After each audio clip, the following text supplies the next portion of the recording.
So I'm super happy to be joined by Adam Robinson today. Adam, I have wanted to talk to you since the interview that I heard with you at the Y with Tim Ferriss and Josh Waitzkin. So it's been a long time of listening to you, and I really appreciate you saying yes to coming on the show. So thank you very much. Well, you're so welcome. I'm looking forward to it. I guess so this is like an investment focused show, and I hope that we can go into other areas. I'll do my own version of Tim Ferriss's conversational parkour if you're up for it. Yes. But I wanted to start out with your thoughts of looking in areas that make no sense and areas that have been blatantly obvious.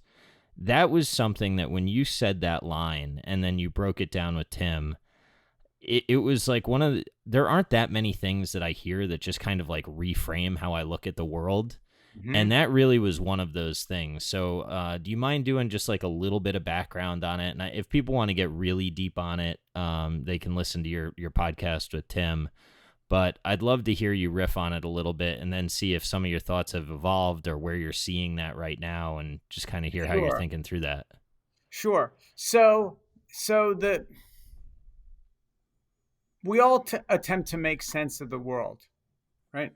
And most of the time, the world does make sense to us. And in investing, we try to, any investment we make, it makes sense to us in our heads, right? We have a model, we have some assumptions, we have, things we expect to happen. And then when they don't happen, when things act counter to our expectations, the standard response is, that doesn't make any sense, right? Yeah. And you'll hear it internally, right? It'd be your self-talk. You'll go, I don't understand. I shorted that stock and it keeps going up. Yeah, it doesn't make any sense. You'll never hear someone on the winning side of a trade going, it doesn't make any sense, but I'm making tons of money. Yay! It's always someone on the sideline or on the wrong side of a trade, right?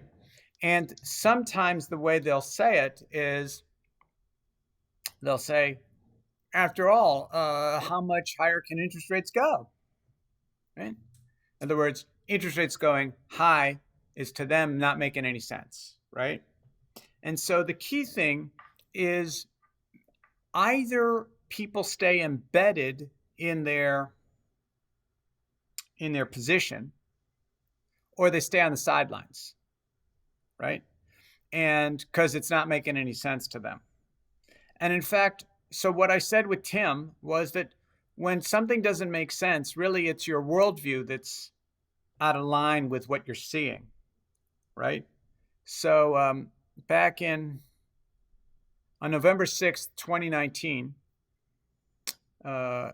which isn't that long ago, but it seems like forever ago, Ray Dalio, this is pre-COVID, remember, said, he wrote a blog piece entitled, hold on, what did he say? The world is broken. Sorry, shoot. The world has gone mad and the system is broken, right? Which is to say the world has gone mad. Doesn't make any sense, right? And you got two choices when something doesn't make sense. And I'm talking now about an investment trend. Either step aside or get on board it. Don't fight it. Don't be on the opposite side of something that doesn't make sense.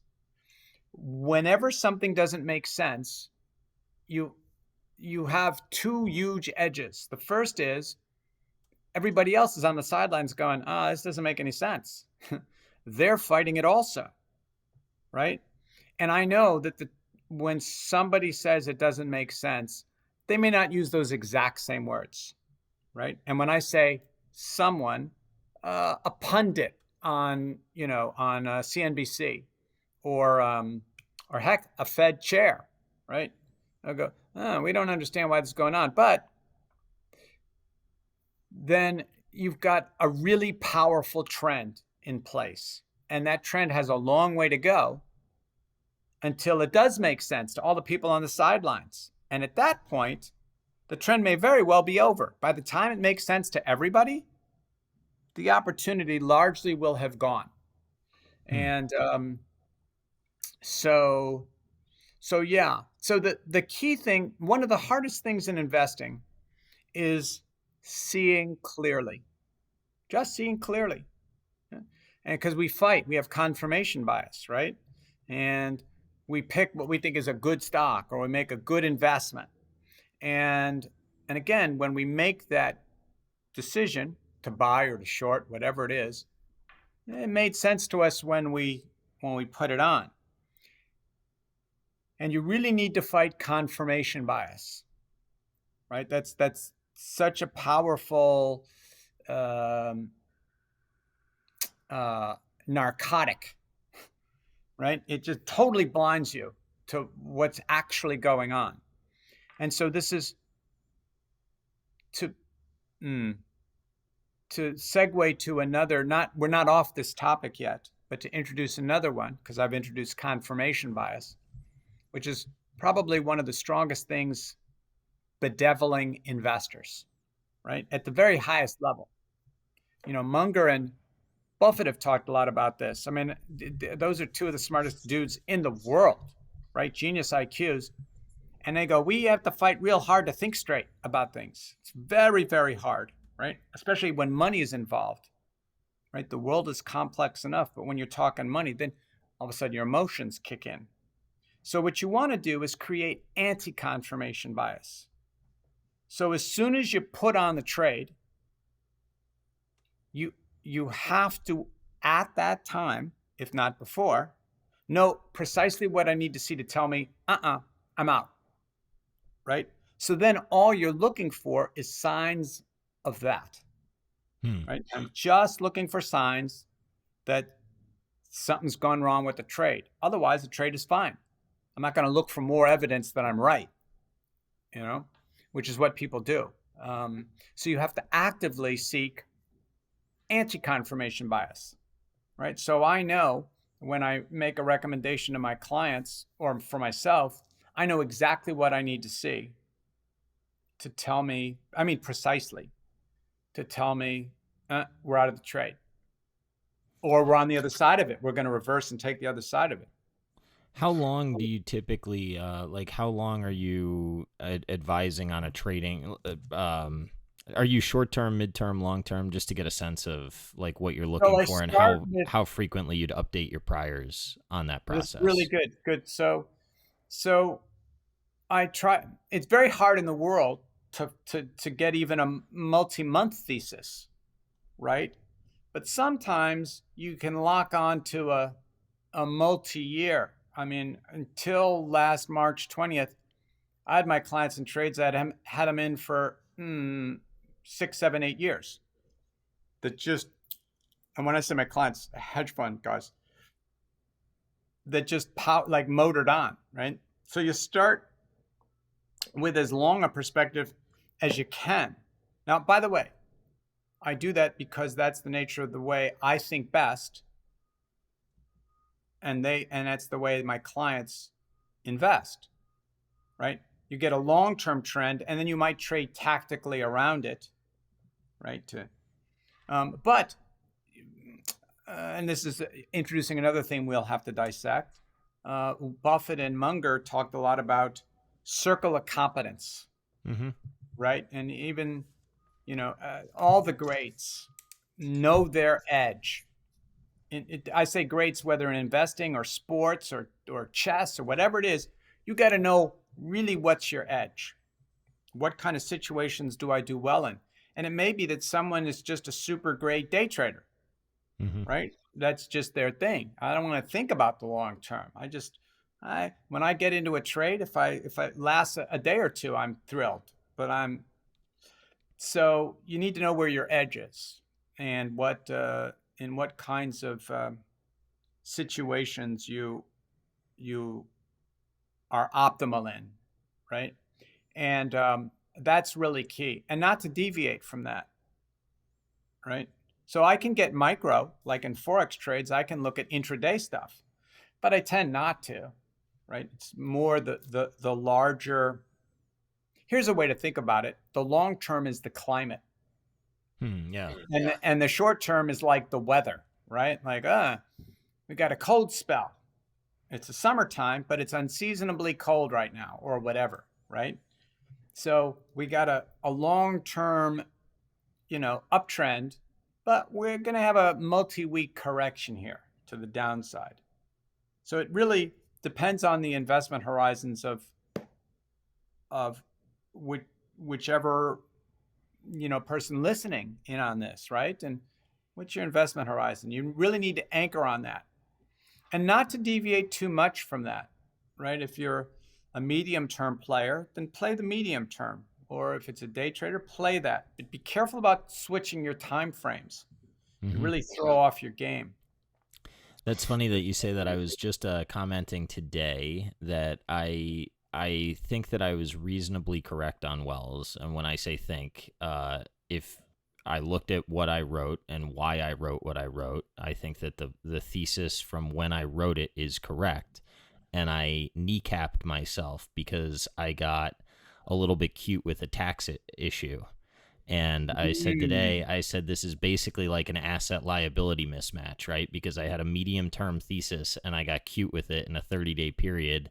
And then, the sort of vaccine news comes out, and then it's higher, and then the risk reward doesn't feel as good. And then there's some I was in positions that I thought were slightly better. And it's interesting that you say that, because that's exactly what I was thinking about today, is how I mismatched the original underwriting time frame with the decision in the middle of the time frame, and how that cost me.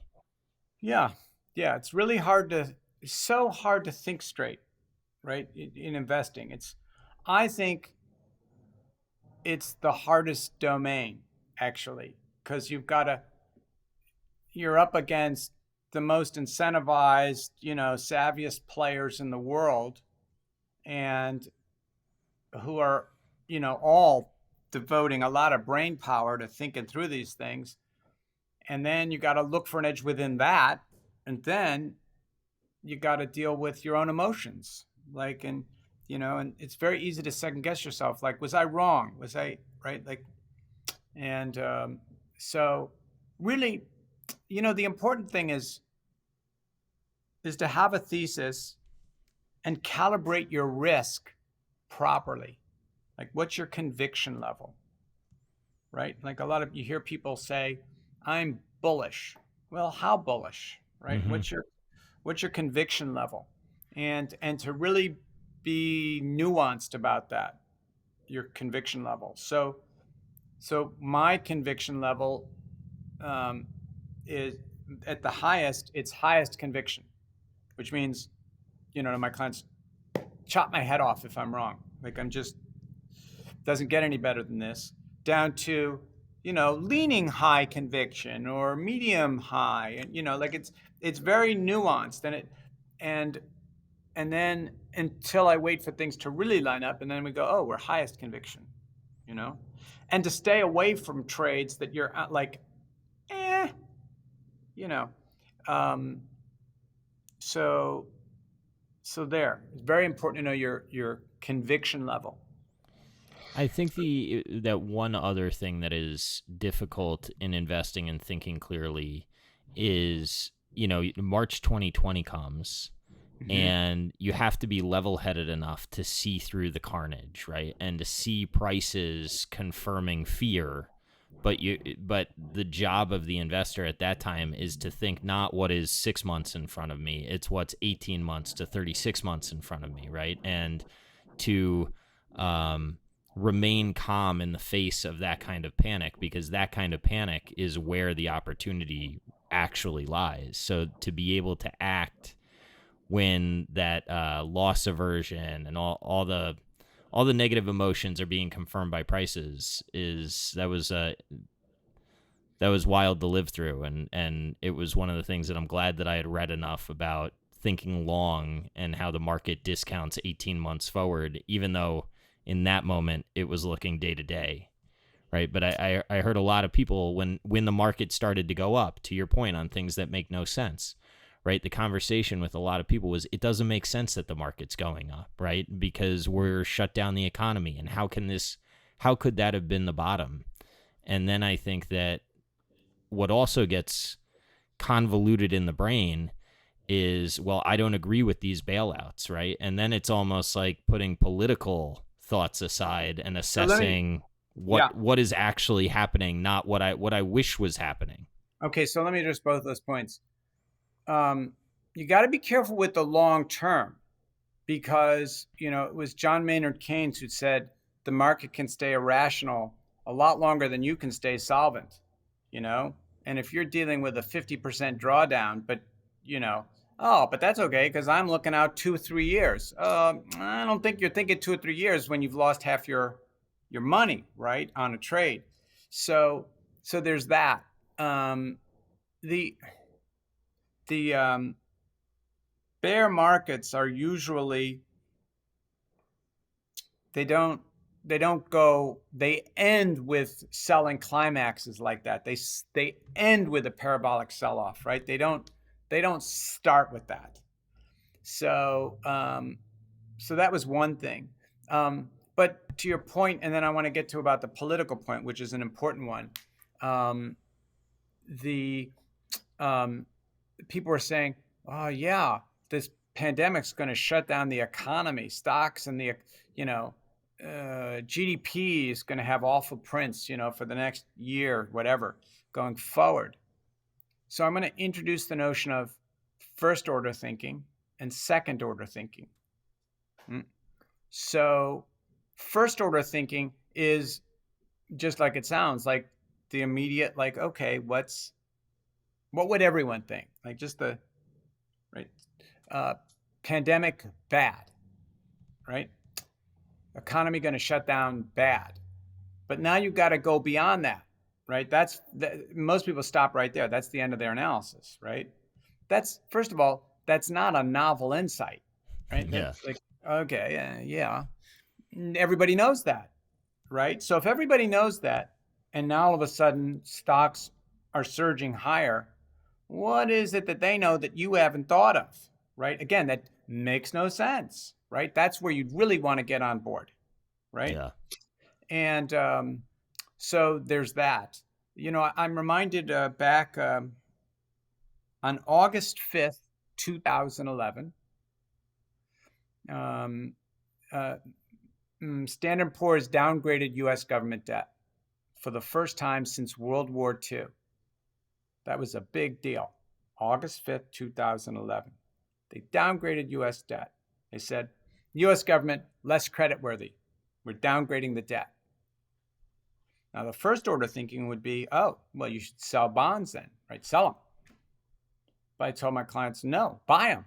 Buy, like hand over fist. They said, makes no sense, Adam. I said, yeah, but just think it through. The second order thinking is, if things are so bad in the world that U.S. bonds are getting downgraded, it's really bad. Mm-hmm. And so if things are really bad in the world, what's the safest investment? U.S. bonds. So That's you wind up buying them, right? So they were downgraded, but it was a buying opportunity. Again, that was the second order, and then third order thinking and such. But you hear so many people, they go, oh, it's really, they limit themselves to first order thinking. Like, oh, people are going to stay home. They're not going to be going out as much, so they'll watch more Netflix, so buy Netflix, right? That's really first order thinking. And I'm not saying Netflix wasn't to buy. Remember, you and I are not making investment advice. I'm just That's correct. Yes. Right. How to think through this, right? Yep. But if you're going to make an investment decision based on a thesis like that, you got to go to second order thinking, right? And so, for example, in that case, like people are staying home, they're going to be watching more TV, streaming, whatever. So therefore, Netflix should go up. So if I saw Netflix start selling down with that, that would make no sense. I'd have to go, oh, what's going on here, right? Remember, you're up against, I said this when I was with Tim, I said investing, it's like mixed martial arts. It's the gladiatorial pit. Good luck. You're getting in with a bunch of people who are going to eat your lunch. It's not like you're going to make your investment decision and isn't that sweet. And if things go up, you're going to ride along. Well, there's someone else who's on the other side of the trade. You know, it reminds me of Buffett's great saying, if you're in a poker game for 30 minutes and you don't know who the patsy is, you're the patsy. Yeah. Right? You really gotta, again, if you don't know what your edge is, you're getting taken. And you can be lucky.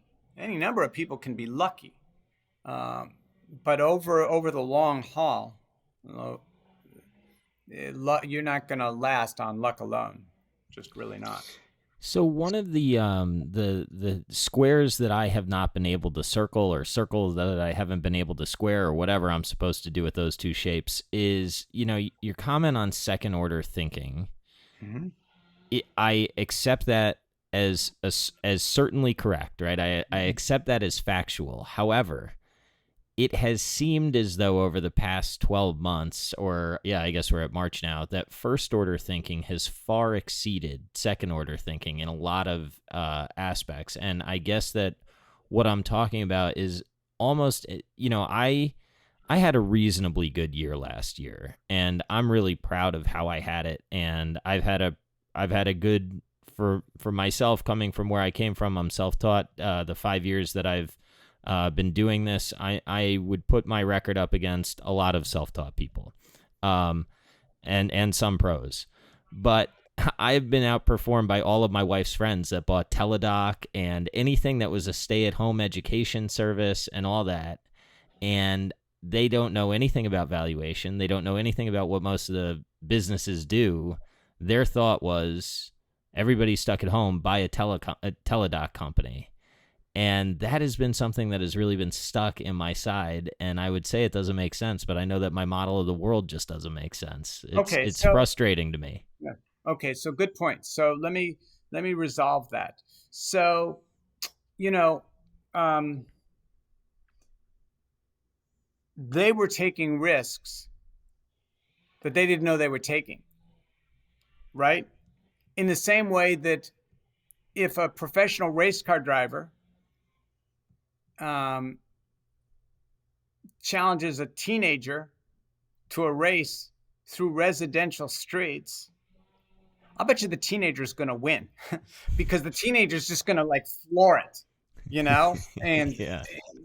And the race car driver is going to be knowing all the risks and knowing, I got to watch out for, strollers and the 5-year-olds running into the street, and so that's true, by the way, over the last decade. A lot of amazingly talented, brilliant hedge fund dudes have underperformed the market because they're seeing risks and they're going, okay, got to calibrate around that. Can't. Whereas if you're not concerned with risk, you expose yourself, and as long as the sky doesn't fall, you did okay, right? As long the teenager driving, at breakneck speeds is fine till he gets into an accident, right? Then it's not so good. So that's one thing, right? That you were calibrating around risks that other people were blind to. So they look like geniuses because the market kept going up, right? It's the long haul. It's not any given, 6-month stretch. Yeah, I think some of that is definitely correct. I guess that the part that I still can't quite get my head around is, I guess I fundamentally what I missed how much sense it would make that a lot of the demand would get pulled forward, and this would fundamentally change the world. I think if I had to lay some blame at myself, that's probably some of it. I'm not sure what you mean by that. What do you mean? So I guess that there was pulled forward. I don't know what you're talking about. I guess that I would say that over time there was a perceived, I think, among some tech investors, a perceived inevitability that software and some of these services would eat the world over time, and that 2020 forced companies and people to make decisions that otherwise maybe would have taken 6 years, got put into 1 year. Mm-hmm. And that has created a step function change in valuation. because it sort of accelerated the adoption curve. Mm-hmm. I didn't see that early enough. That would be what I would fault myself for. But it's nobody sees everything, right? And there are lots of things that you're not going to see. We're always blindsided by this or that. And the key thing is, again, to stay in your sandbox, right? To know what your sandbox is, and you do really well. Your circle of competence. I know I'm mixing metaphors here, but to know what you do really well, develop a thesis. And there are lots of things that like I don't even think about because I got my head, occupied enough with dealing with the big macro trends like interest rates, where interest rates going to be, not, people going to adopt this, this new technology or not. But that's because I've circumscribed my circle of competence. I know exactly what I need to think about, and then that's all I think about. It was Mark Twain who said, "Put all your eggs in one basket and watch that basket." Right? Yeah. So that's really just limit your thinking to a few things, and otherwise you're not. And by the way, kudos to you, 5-year apprenticeship, and now you're probably like mastery, right? You get there. I don't know about that, but I had good teachers. I pray to the altar of Buffett and Munger, and Yes, don't we all? that has been helpful. Yep, don't we all? I named my third child after Warren. Oh, yeah. Yeah. So I hope Would you that he call him a does. value? No, he's Warren. Uh, oh, But okay. I did it because I really respect that. I mean, I don't know either of those men, but my perception of both of them is that they've gone about their life the right way. I haven't tried to demand that my son goes down the path that they went down, right? But I do want that name to mean to him that he should walk to his own drum, and I do really hope that he probably would have been named after Charlie. No disrespect to Warren, but my wife preferred Warren, and I didn't really care which one I got, right? But Yeah. I want him to feel like he should think for himself and know what he's good at and be comfortable in his own skin, whatever that means, despite what people may say about it. People. There's a word that crops up in pretty much any interview of Buffett for like the last 30, 40 years. Doesn't matter. And the word is fun. He has a blast doing what he does, And if it were drumming, if he were in a drumming, he would have devoted himself to drumming, right? He just has a blast. And for him, a blast is finding undervalued stocks, right? And that, I don't want to say undervalued stocks, undervalued companies, right? Because he's an acquirer of companies. And when he buys a company, he intends to hold it forever, right? If you get a good company, why would you want to let it go? Unless something material changes, right? Or you realize, oh, I was wrong on that. Okay, acknowledge mistake, move on. So yeah, they have a very disciplined. Everything they do is discipline, and that's true, by the way, of no matter what the domain, to reach it to the top, you have a very disciplined process, right? And you don't deviate ever, right? Like, there's that movie, they're making a sequel to it, or it's getting released, Top Gun. Yeah. Right? And so Maverick, right? This whole thing was, I'm so great, I don't have to follow any rules, right? And you remember that, and he was always, no pun intended, flying by the seat of his pants, right? And only at the end of the movie, when it looked like if there was ever a time when you should deviate from not following your wingman, he goes, I'm not leaving my wingman, right? And so discipline and process, it's so important. And since this is an investing, right? Really crucial with investing, right? And it's, for example, the discipline of acknowledging a mistake, taking your loss, moving on, right? And the way to, by the way, one thing to reframe around, because people get stuck with their trade, right? They go, I don't want to sell because I'd be selling at a loss, right? Think opportunity cost. Well, you got that money tied up in that losing trade. Look at the rest of the market. Look at all your other trades. They're doing great. And you've got, 10% of your capital tied up in this loser. What are you doing that for? So opportunity cost is a really good frame to break free of, when you get overly attached to a position. You can't. Got to be ruthless. I'm gonna parkour with you real quick. You bringing up Top Gun. I know that you have an affinity for the Karate Kid. Is that because of discipline?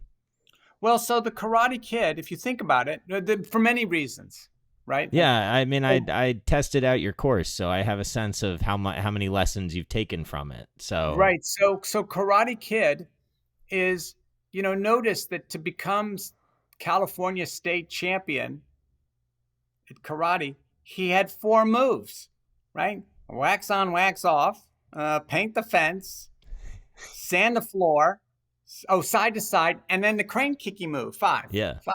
And boom, you just work that to death, right? And that segues into my, what I talked about with Tim about all the greats. They have a hammer, right? They just look around for like, oh, bam, I found another nail, right? That's really their genius, is just doing that and doing it ruthlessly. Just, again, knowing what you do best. And then, like, the Hulk would be very bad at gymnastics, right? That's outside his circle of competence. Crush. And so, but okay, wrestling, he'd probably do pretty well, or shot put. By the way, a lot of people don't realize how fast powerlifters are. Huh. Right? In a 40-yard sprint, a powerlifter can probably keep pace with Usain Bolt, like over 40 yards, like kaboom, because they're explosive, right? Dealing with, anyway, so yeah, so Karate Kid, yeah. You don't need mastery of everything. You just need a couple of edges, even one edge, and just play that to death. And I forget how you said it to Tim, but I think you said something to the effect of, people think that the geniuses look for hammers, but what they really do is they know the hammer that they have, and they just look for nails, right? And they're looking for a very specific nail. I know, I'm really good at this, so okay, let's find out, like, I'm going to just apply that, right? And now, by the way, they developed the hammer, right? It's not any old hammer. It's like Thor's hammer. Like, they don't mess with them. Like, it would be stupid for someone to go up against Buffett in the value space. Like, no. But you could probably day trade him, and he'd be God bless. Go for it, kid. And so to really know your strengths and your weaknesses, and just to do that, stick to that. Again, that takes discipline. It takes real discipline. And it's very easy, you step out, you go, oh, okay, I'm going to be disciplined, but this opportunity to add them, oh, it's too sweet, I can't let it go. And Buffett and Munger have let go any number of things. This will blow your mind. Buffett and Munger have never used leverage, right, in their acquisitions. They don't. Just right. They grew up in the Depression, right? It's very rigorous. And you remember rule number 1 for Buffett: never lose money. Rule number 2: don't forget rule number 1. And so leverage just increases the odds they're going to lose some money. Anyway, get this. Munger said, one day I sat down back of the envelope and calculated what we would have made if we had just applied like little ordinary leverage. He said we'd be worth 5x what we are today. 5x. But they did it right. It's easy to say that in retrospect, but they stuck to their discipline, right? And that's so key. Just like think Maverick and Top Gun. Like get your rules, stick with that. Don't deviate. As long as you're sure the system is and your process is viable, right? If you've got a system and it never seems to work, well, something's wrong with your system. You're gonna have to adjust. Yeah, Or that's something run else out that of you said. capital.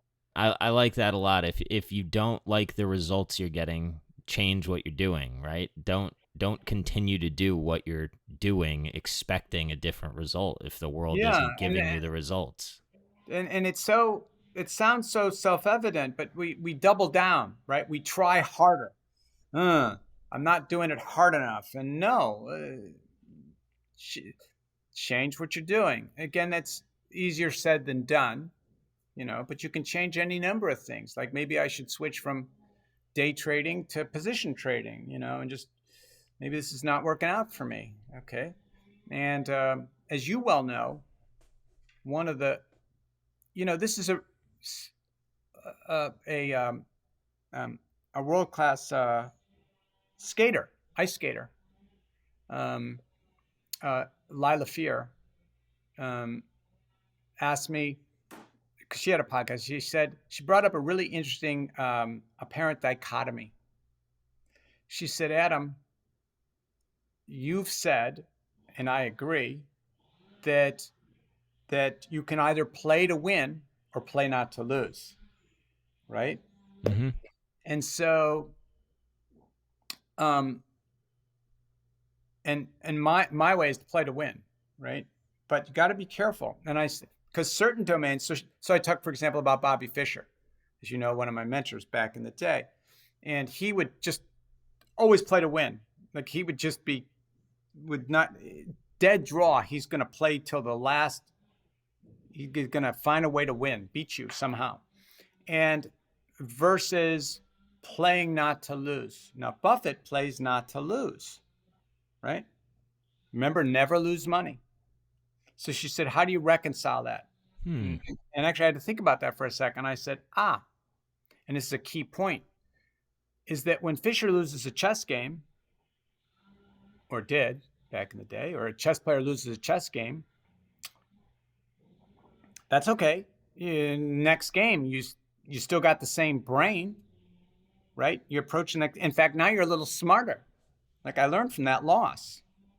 When you make a mistake with an investment, your capital base is now lower. You don't have as much to trade. You're smarter and poorer, right? So your capital base just dropped 10%. So you're smarter, but going into the next trade, oh man, I have less capital to work with. So that's why it's so important in investing. That's why Buffett's rule is only rule, just don't lose money. Because if you, and that sounds obvious, right? Like, well, duh, no one's trying to lose money, but they don't trade like that, right?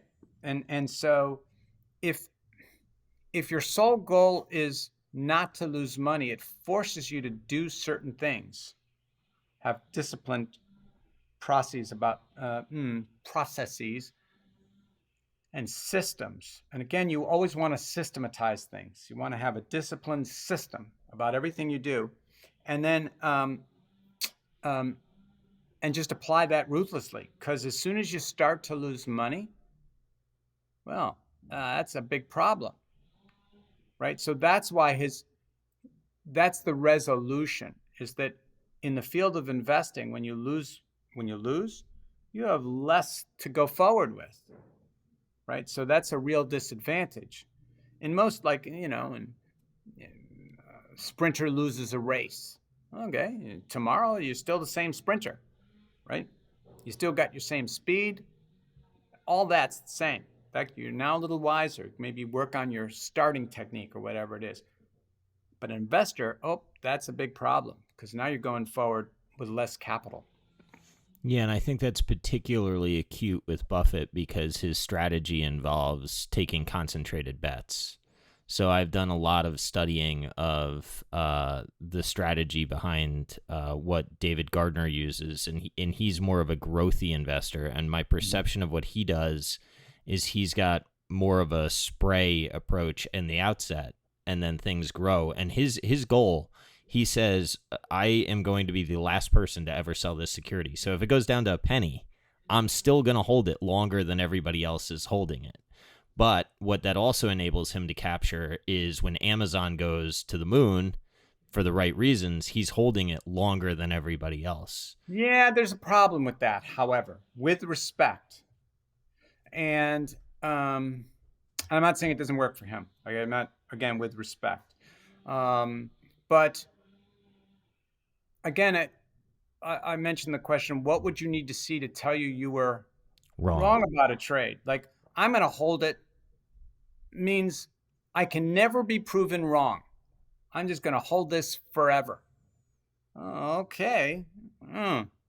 Well, good luck with that. Like, and I'm not saying it doesn't work for him.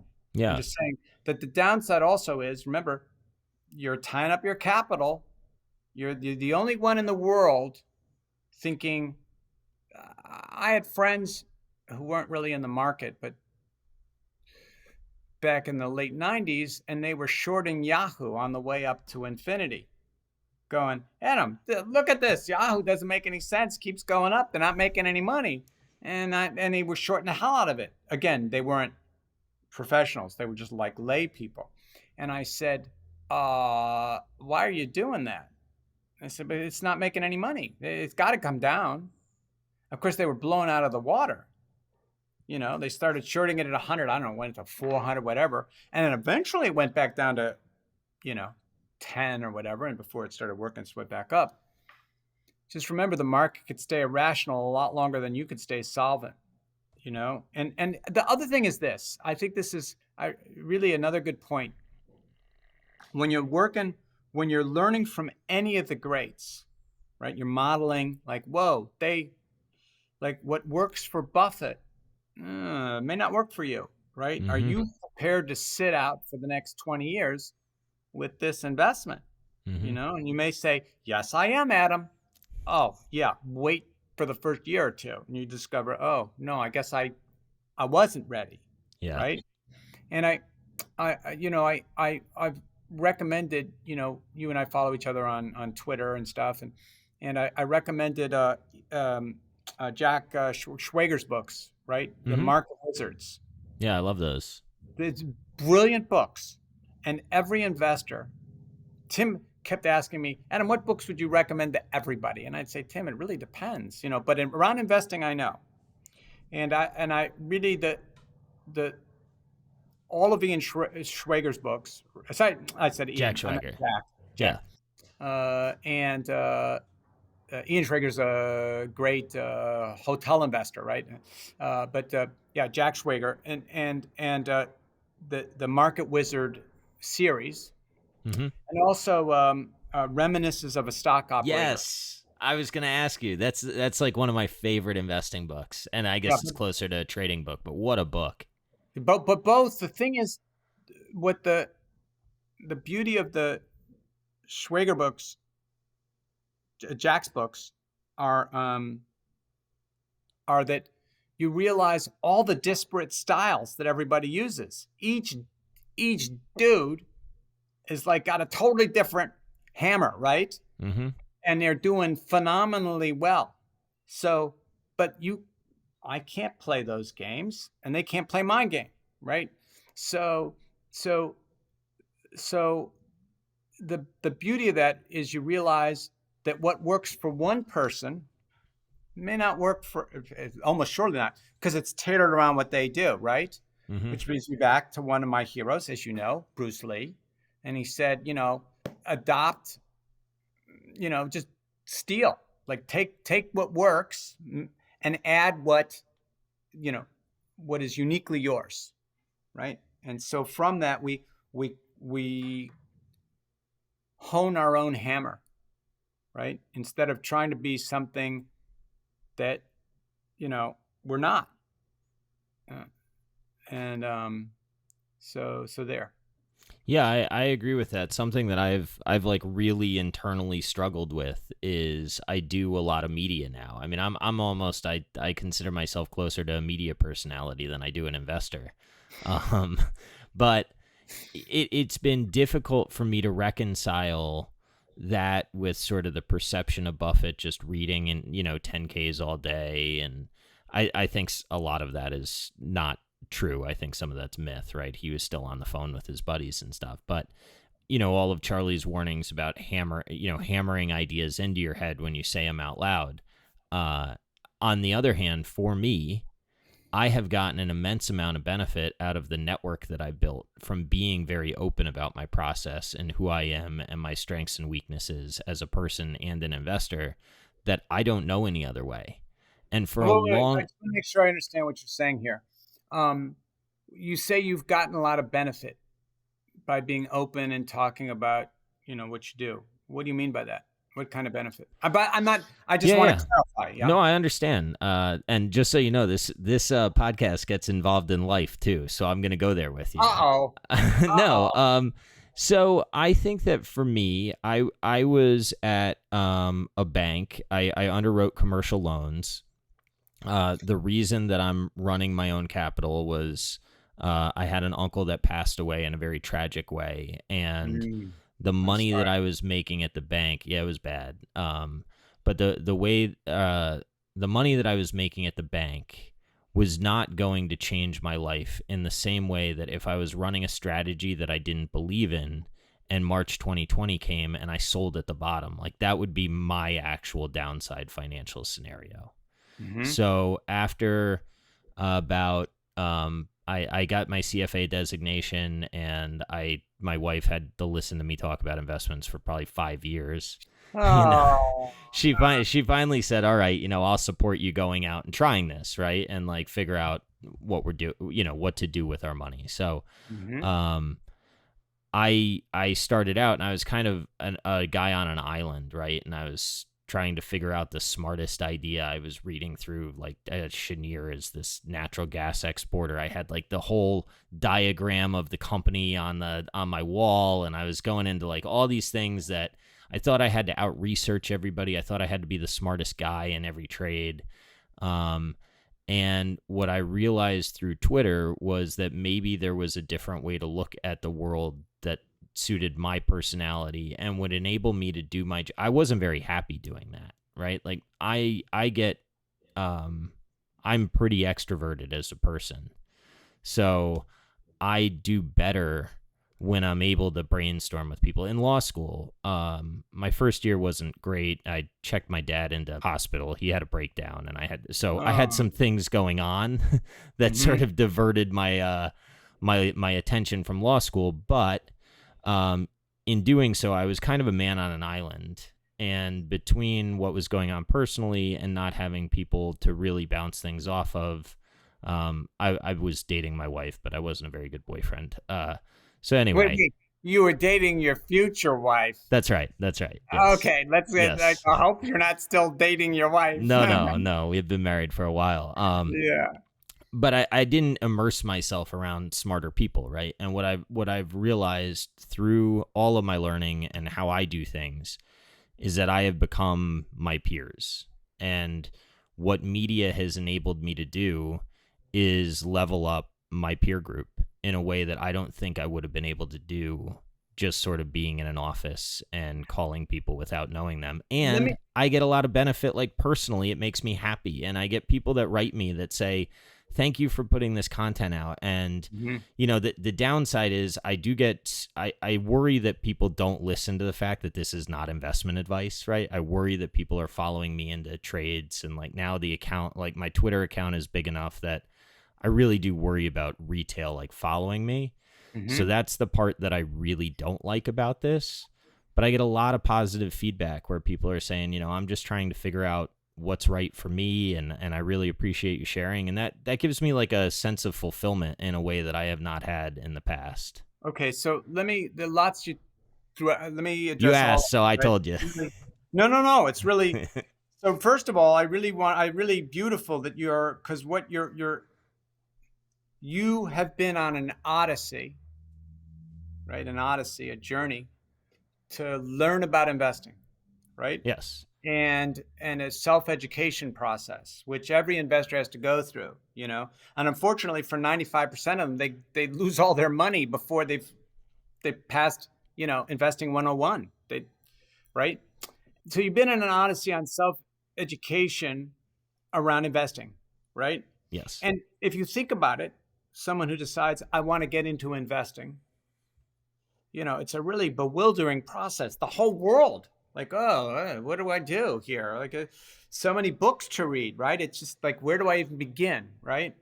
And so initially, there's a lot of floundering, right? Unless you've got a mentor or something, there's a lot of floundering, right? Mm-hmm. And the key thing is during that floundering process, don't lose all your money. Don't be Yeah. making a lot of bets, right? Yeah. Like, and then you discover, oh, yeah, I now I'm super smart, but I don't have any capital left. Like, okay.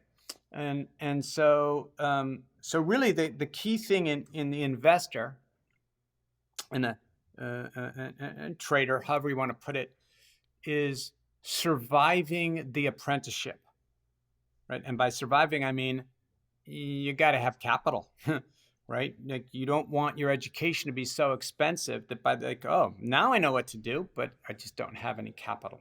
Mm-hmm. I wish I had known that at the start. And so, so to really take baby steps, and to be aware that it's a daunting process, and also what you've done in establishing this is because it's a lonely process, right? Like Mm-hmm. every investor's by himself, right, or herself, right? I mean, I say dudes, but it's genderless, and so it's essentially a solitary pursuit. And then you have to be careful with groups like, oh, okay, everyone seems to like gold. I'm going to buy gold, right? Yeah. Like, don't be a lemming, right? Mm-hmm. And and but to be supportive and to share resources and ideas. But then ultimately you've got to make your own calls, right? You've got to make your own decisions here, right? A lot of it is, by the way, two traders can have exactly the same ideas, and one of them is really good at risk management and the other isn't. Well, I don't have to tell you how that's going to end. They can make exactly the same trades, but the person who had good risk management is going to survive and do quite well. The person who over traded, or they're blown out of the water. So it's, you know, I I think that's really key, is surviving the apprenticeship, right?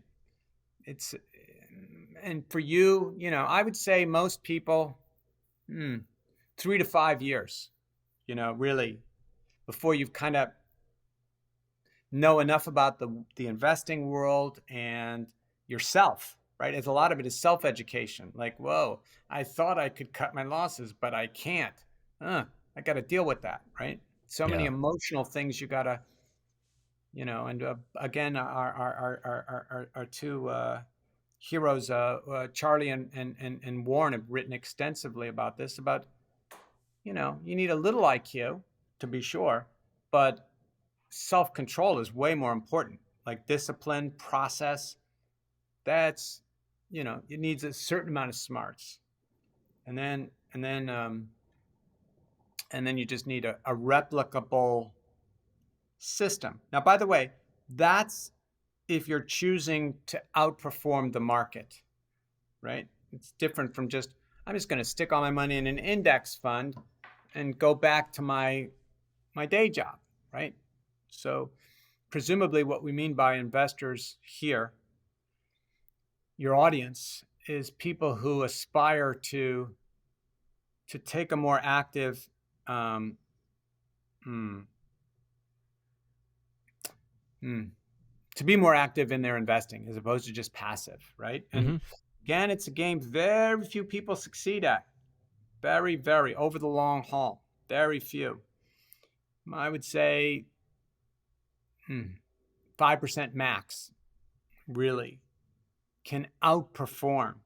And those who can do it over decades, a handful of people, like, a few dozen in the world, really. Your Steve Cohens, your Paul Singers, your Buffetts, there are a few Druckenmiller, there are a few superstars, Seth Klarman, just Howard Marks, but everyone else, you got to survive and recognize the odds, right? And then it's a there. I just wanted to acknowledge your mission and your self-education process that you're sharing with everyone, because that's investors. You got to do that, right? You got to learn, and so to have a supportive ecosystem such as you provide is really really important in that. Yeah, and I would say too, it's been reciprocated to me. I mean, I don't know how much you know about me, but one thing you and I have in common is a family member that committed suicide. So last year, the kid that committed suicide on Robinhood was my cousin-in-law. So like the way that I was able Wow. to shed So light on that issue, and the reason the family was able to, you know, I mean, spread the message. So, I mean, their point of view is they don't want this happening to anybody else, right? I don't officially speak for them anymore, but that week I did. And it was all because I was open on Twitter before, right? It was because I had a community of people that rallied around me when I really needed it. yeah, this poor kid, just geez, wow, margin call. Oh fuck, mm. Yeah. And so really tragic, and I'm so Doesn't get sorry. much worse. Yeah, no, I just really so sorry. And so, but it goes to the heart of why you need a supportive system around you, and to know that these are pretty high stakes, and to think, so I was going to say to think clearly, but when it's happening to you, it's so hard, right? Because you're like, oh my God, what do I do? And so yes, I think it's really, even though ultimately, investing it's a gladiator sport, right? But good to have an ecosystem, right? And even the gladiators train together, right? And Yeah. and try to stay alive in the ring. And so yeah, share ideas, support, so important. Yeah, and I think too, like if I guess the thing that I just wish, for him, his mind just went to a place where, I've ruined my family, right? And there's the only way to help my family is to martyr myself, and I just wish that he had called. I wish that I had called him more often, right? You go through the things, and you don't have the questions to ask the person. The person's not there, No, and there's there's nothing. almost not a day that goes by that I don't think about, could I have done something different, or I wish that he had called. So I'm hopeful that by speaking about it and talking about, some of my dad's struggles and, what I've gone through personally, that if somebody else out there, Tyrone V. Ross was on an episode of mine, and he had shared a story that I was I somewhat was just talking to him today. He's a great guy. He's a Yeah. great guy. Hmm. And he had shared a story that I was somewhat, I didn't know how I felt about running it. And we were talking offline, and he said, look, I'm not concerned about the person that this story offends. I'm concerned about the person that needs to hear this story. And when he said it that way, I was like, man, that's like so powerful, right? Because it takes the focus, at least what it did to me, is it took the focus off of like, what might this do to my product and my audience? How might they be uncomfortable? And it put the focus on the person that needs help to hear it, right? Hmm. And like that, at the end of the day, is what it's all about. Yeah. So, So hopefully, I just want to. So I just want to tell you, there's nothing you could have done. Absolutely nothing in that moment. Like you weren't aware of what. Like, whoa, this is something that just hit him. Like, and very few young people, or even people twice or three times his age, deal with shocks like that, right? Like, oh my gosh, what am I going to do? My life is over, right? How can I, the shame of it, what I do wrong, and and and so there's nothing you could have done, because that was very fast set of, his emotions took over, and and again, it came, of course, out of the blue, and it goes to now, by the way, it was all tragic. Some people put themselves in that position because they've over leveraged themselves, or done something, but that wasn't the case with him, right? Like, and yeah, so no, I think I mean, this is not like legal, right? But just you and I talking. I think just the talk. thing that really put him over the edge was allegedly. I mean, I haven't seen it, but it's in the complaint. That he got an email from them that said you need to come to the table with $170,000 That's what I in mean. cash. Well, I Yeah, use so the the word capital margin call, I call. think, is like what really got him just sent into a space where he couldn't think straight anymore. Right, exactly right. That's what I said. A margin call. Oh my God, margin calls. I don't have anywhere near that money. What am I Yeah. going to do? Yeah, So I he didn't didn't think know. that I was trading that kind of exposure. Now I owe this. Like, what in the world am I So going I'm to not going do? to And say anything, because I don't, because it's an ongoing, issue, like a law issue yeah, and stuff, yeah, but I'm fully on your side on this, right? And the the that was a foreseeable consequence, right? You you tell someone, oh, margin call, like, how the heck was he allowed to get exposed like that, right? That certain safeguards, yeah. right, that that should have been in place, hopefully will be put in place, and but to realize there will, you can get shocks like this, right? You could just, and I I I I tweeted, because as you know, I never give investment advice, but I kind of tweeted just very carefully to the Reddit boys, hey, be careful. You guys haven't dealt with a stock gapping down 30%. You wake up one morning and, oh, it blew through my sell stop. I thought it was a 2% loss. Oh no, you can't get out. It's a limit down. Like, oh fuck. Sorry. I mean, that is the Oh feeling. gosh, No, people. We curse here. It's okay. okay, good. So bleep bleep bleep bleep bleep. I prefer authenticity to So all there. else. So you get those shocks, and so it's all part of the learning process, and so it's the Argentine. Oh shoot, I'm forgetting his name. The one of the, some say the greatest Formula One driver of all time. I'm just, his name is blank. Argentine guy in the 50s. Say no one was ever better. He said, just blank on his name. Anyway, he I said, should know this. to finish first, you must first finish. Like, you got to finish the race. Like, whoa. And Yeah, another, especially back then in that sport. right. And another racing icon, Mario Andretti, said that his father gave him the following advice: win a race as slowly as you can. Right? Don't take any, just, you don't have to grandstand, just win it as slowly as you can. Right? And so, a lot of it, it comes back to emotional control. And Bruce Lee famously said, one of the most important lessons in life, certainly in investing, is is to master the ability to remain calm. I don't mean calm in the face of like panic. I mean calm in the face of, I just doubled my money overnight. Yeah.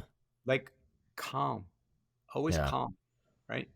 And which, again, the beauty of what he said is, you have to master that. It's not like something, I'll just resolve to be calm. No, you gotta work at it every day. And one way to keep your emotions kind of in check is, again, to have a system, right? Always especially when things go chaotic. I'm just gonna stick to my system. And so yeah, so I'm really profoundly sorry that was hit so close. When I heard about it, and I just as a someone in the investing community, I just, wow. So so yeah, I can only imagine, but many lessons to be learned from everyone, and I'm sure that that safeguards will be put in place, and really should be. I don't want to comment because I know it's legal Yeah. case stuff, No, but I understand what you're I'm saying. fully I on think, your side, like on this one. well, I appreciate it. I think the moral stance is objectively true, right? The legal thing is sort of their own. I'm not a party to the case, and Yeah, don't have standing to even be one, right? But it's one of those situations that, had I seen it to anybody else's family, I would have been equally as offended. It just happened to land directly on my doorstep.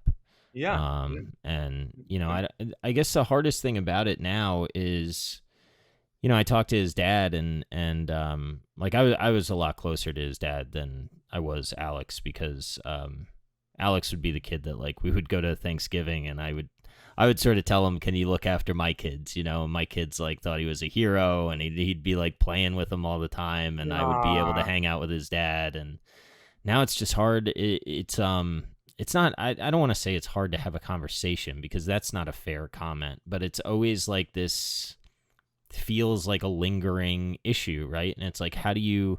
My grandma has buried 2 children, and it's mm, like life's just never the same, and yeah. there's no conversation that can be had that doesn't have that overhanging it. So Uh, right, and it will always overhang, and yeah. yet from that is what is to, kind of like a right, an oyster creates a pearl around an irritation, right? Piece of sand, it covers over, Hmm. and so the years will create something, but also the I'm sure they'll set up a foundation. This will be a mission, to this never gonna, like, this this not gonna happen again. Yeah, It's that really, pearl thing was very nice. That was a very nice because that's, illustration of what you were trying to say. I like that. yeah, because that's what goes on. It never goes away. It never Yeah. goes. It won't for him, but they'll remember fondly, like you remember his Alex. Take kids and goofing around with him and stuff, and oh shoot, I'm forgetting the guy's names. It was Tuesdays with Maury. That I'm forgetting the author's name, but he said death ends a life. It doesn't end a relationship, Hmm. right? And Yeah, that's so nice. but it's more than that. It's just truth, right? Yeah. It's the reality here. And who Alex uh, uh, was clearly someone that, you know kids loved, right? And he had his life in front of him, and this thing hit him, right? And so in the process of addressing that, uh, other lives will be saved, and we try to extract what meaning we can as best we can, right? Yeah. life is Life is tough, and yet it's full of joy, right? And in the same way that you smiled and said, he would watch my kids, and Yeah. No, it's nice, happy. man. He was a good soul. Of course he was. I'm sure he And snuck some candy, and right, like, okay, we're gonna let's get away with things, yeah. and right, a beautiful soul. So anyway, but it goes to the heart of the your mission, and other investors and traders. This is such a hard, really. I said it before. There's nothing harder than investing, because you're putting it all on the line, and it requires mastery of your mind and the world and your emotions. It's, whoa, and so much is in play always. And so, you know you said before, this is really about life, and that's what investing is about. It's about life. That's all it is. You can, everything that Buffett and Munger ever said, or any of the greats in investing, can be said about life, right? Because there you're investing your years, right? Not your capital, and it's a limited resource, right? Your years. And so yes, everything that can be said about investing can be said about life. So to segue a little bit, you had written a book, "Winning the Great Game," right? And An invitation to the great game. okay, my apologies. My Yeah, apologies. no. It's not. I got to release it. I wrote that 4 years ago, and I got to get it out. And I will. I really promise I'll release it this year. I'll tell you why I didn't. Okay. Is I wrote it in a week, right? A full book in a week. I just sat down, 10 days, actually, not a week, 10 days. Forgive me, 10 days to write a book.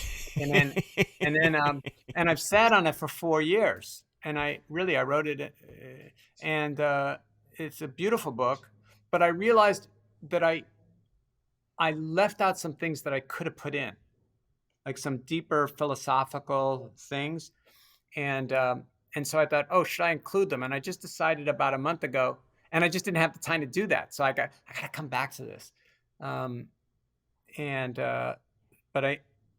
I'm not going to include it. I've decided I'm not going to, because it's a beautiful story just in and of itself. So I'm just going to get it out there. And as you know, I wrote a book called How Not to Be Stupid that Buffett endorsed.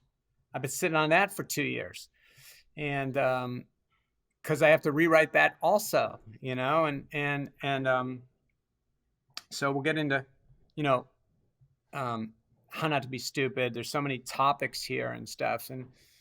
And so anyway, but you brought up the great game. So what, yes, what, well, it just, it seemed to me that the premise behind that, I mean, I've only heard about it through what you talked to Shane about, right? But you thought that society was at a little bit of a breaking point, and this was in 2018. And I think that a common thread of what I think, it's been interesting to listen to you over the years, because it seems to me that the event at the Y, you came out with the 3 principles, right? And delight everybody, right? And then it sounds like maybe you ruminated on that for, call it a year or whatever. And no. I wrote that book right after.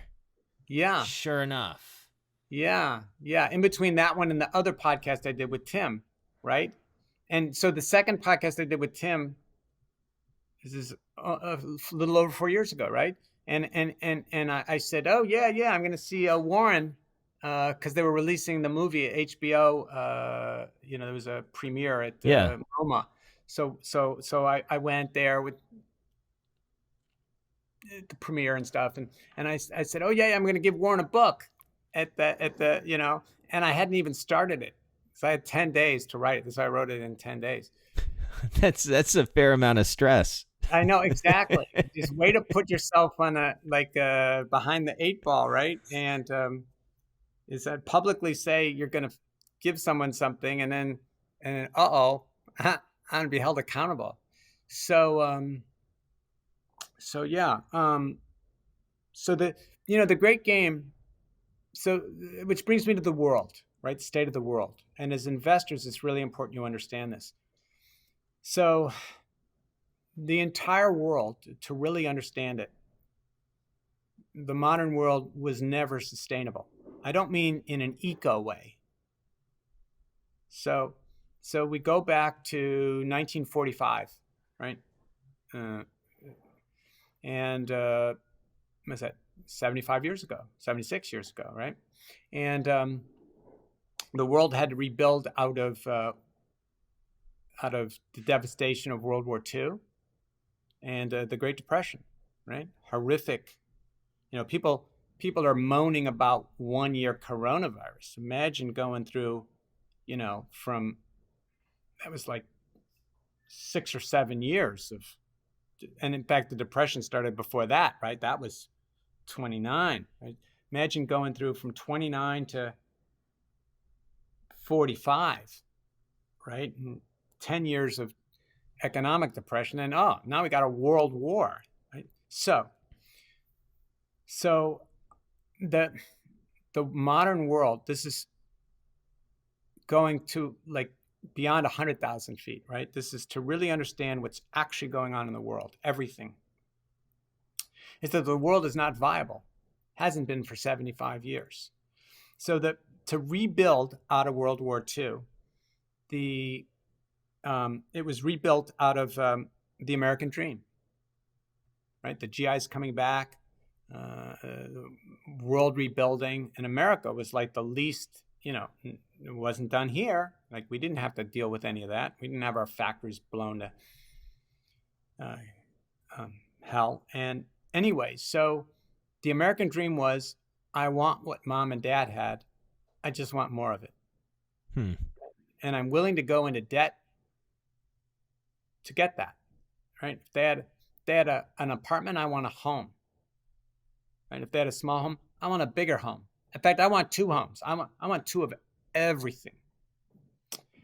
And I'm willing to borrow to do it, right? And so the American dream was born, and it's one we exported to the rest of the world, which is, if I have enough stuff, I'll be okay, And we lost touch with family values, and we lost touch with the interconnectedness, the joys of, like, if I have enough stuff, I'll be okay. And it made sense for the world because we had to like resurrect the world, right? But we kept piling up the debt. And debt works if you can grow your way out of it, right? So a business owner takes on debt because he or she expects to expand the business. You better, because otherwise you got to service the debt. That's gonna. So we kept piling up debt as individuals, as corporations, as nations, right? We kept piling up the debt. That's okay because we're going to keep growing, right? And at growth at all costs. And so growth comes from two primary sources: population growth or consumption growth, right? It's really, so debt. So again, the whole model of the whole modern world, everything has been built on, we got to keep growing because we piled up all this debt on the assumption that we would keep growing. And it never occurred to anyone to think, well, what happens if we don't?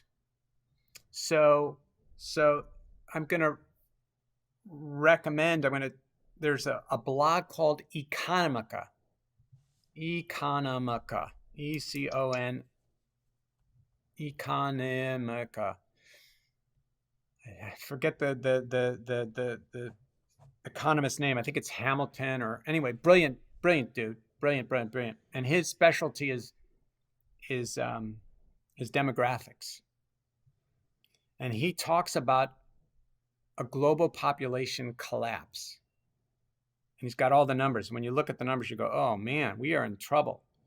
And so in the United States, in every country in Europe, Australia, Canada, Japan, essentially, I hate this word, but the developed world, shrinking. More people died than are being born. That's a problem. Remember, because we piled up this debt assuming we were going to keep growing, right? And it didn't occur. If you think about people, and you have a beautiful wife and you're a family man, but you look at people who are just a little younger than you, how many are rushing to get married? Those who don't yet have kids and aren't yet married, how many are rushing to have kids, get married, and buy a home? Not many. And so we've got this, and this guy traces it, a global economic collapse. That's his words. And he's got the numbers to prove it. And just to show you how serious this is, China as you know, had that one family, one child policy, which is very short-sighted, not a good idea, not smart. And because what it left them with, 40 years, 50 years later, is too many young people to support too many old people, plus a surplus of guys.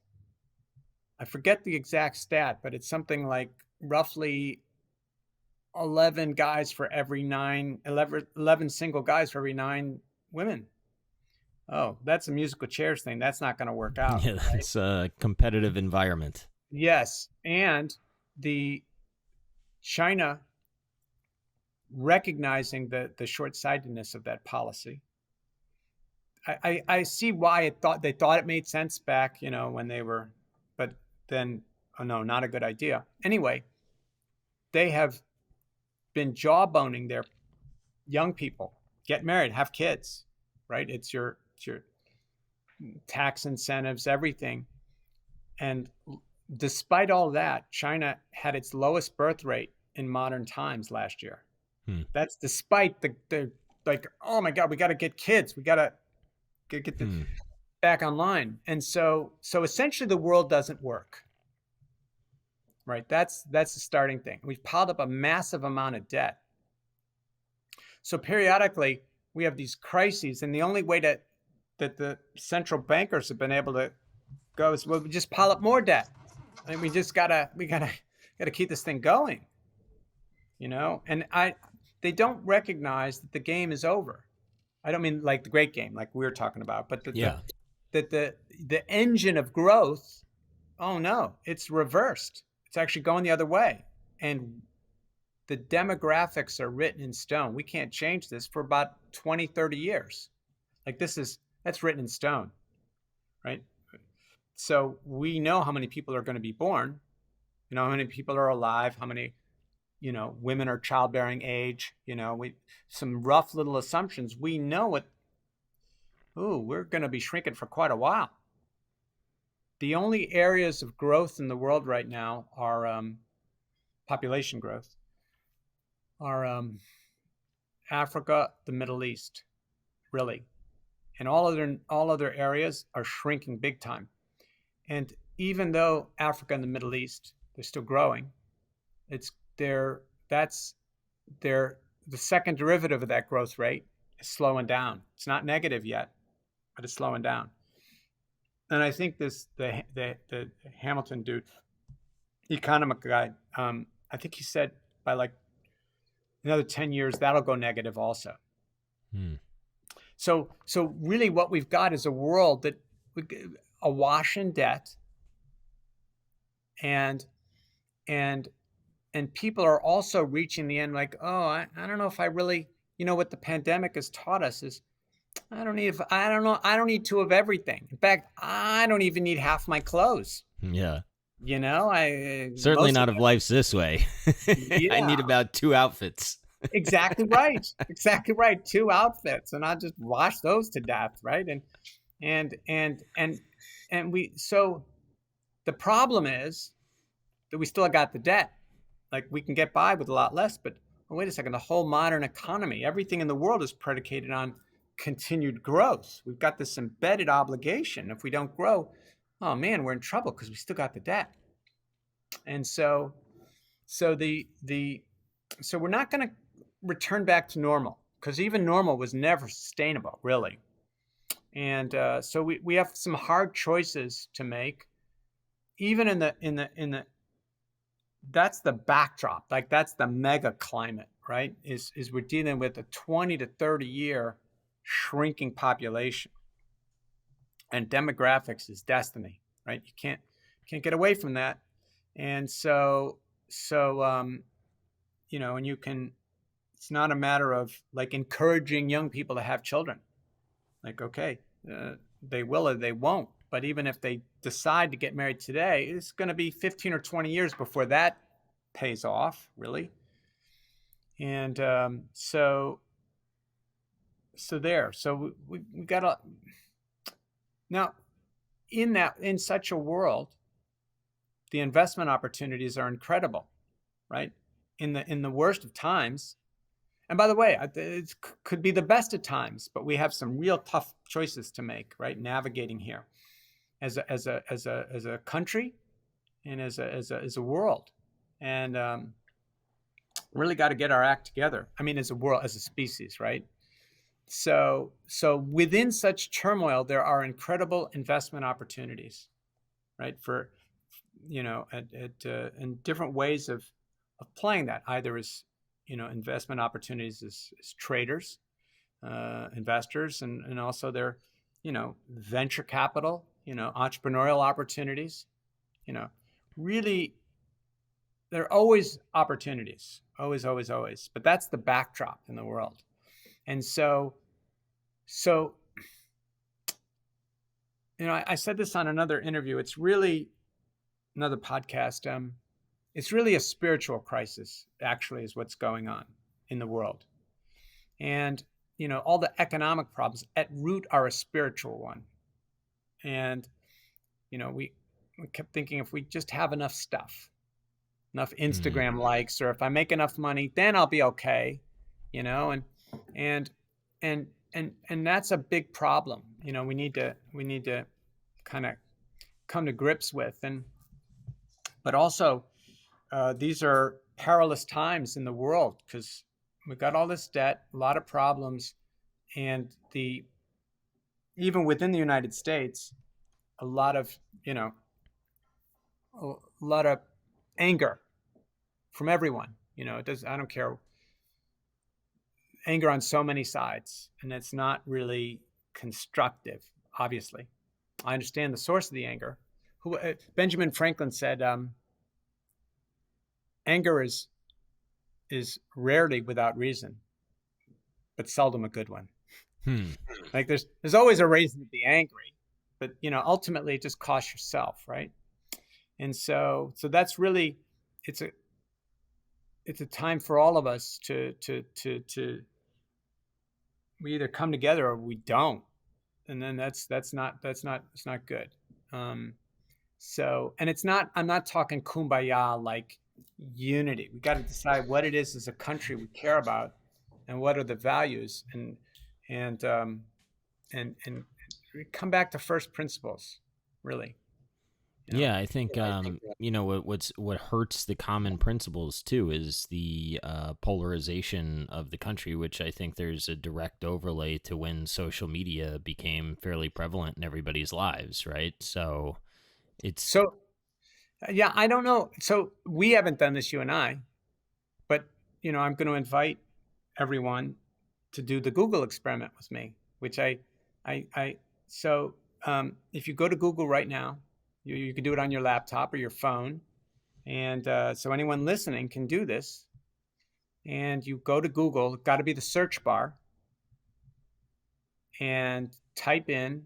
So one day, it's like about a year and a half ago, I was curious, what did people want to learn how to do?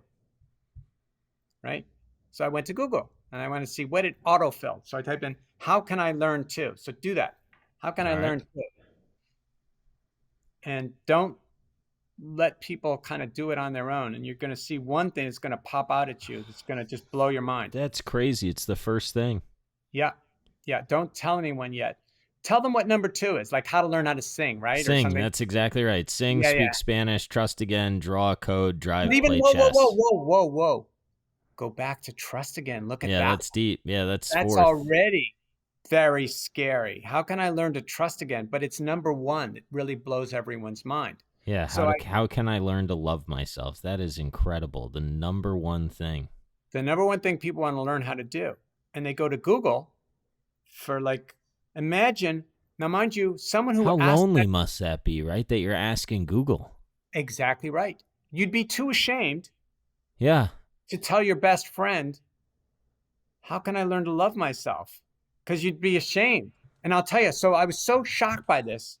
I sent this over to Tim. I said, Tim, do this. And he went, what the fuck? He said, is that just me? By the way, at first I thought, when I first stumbled on that. Yeah, what's wrong with me? Why does Google serve me this? Oh, man, Google's like, big L, right?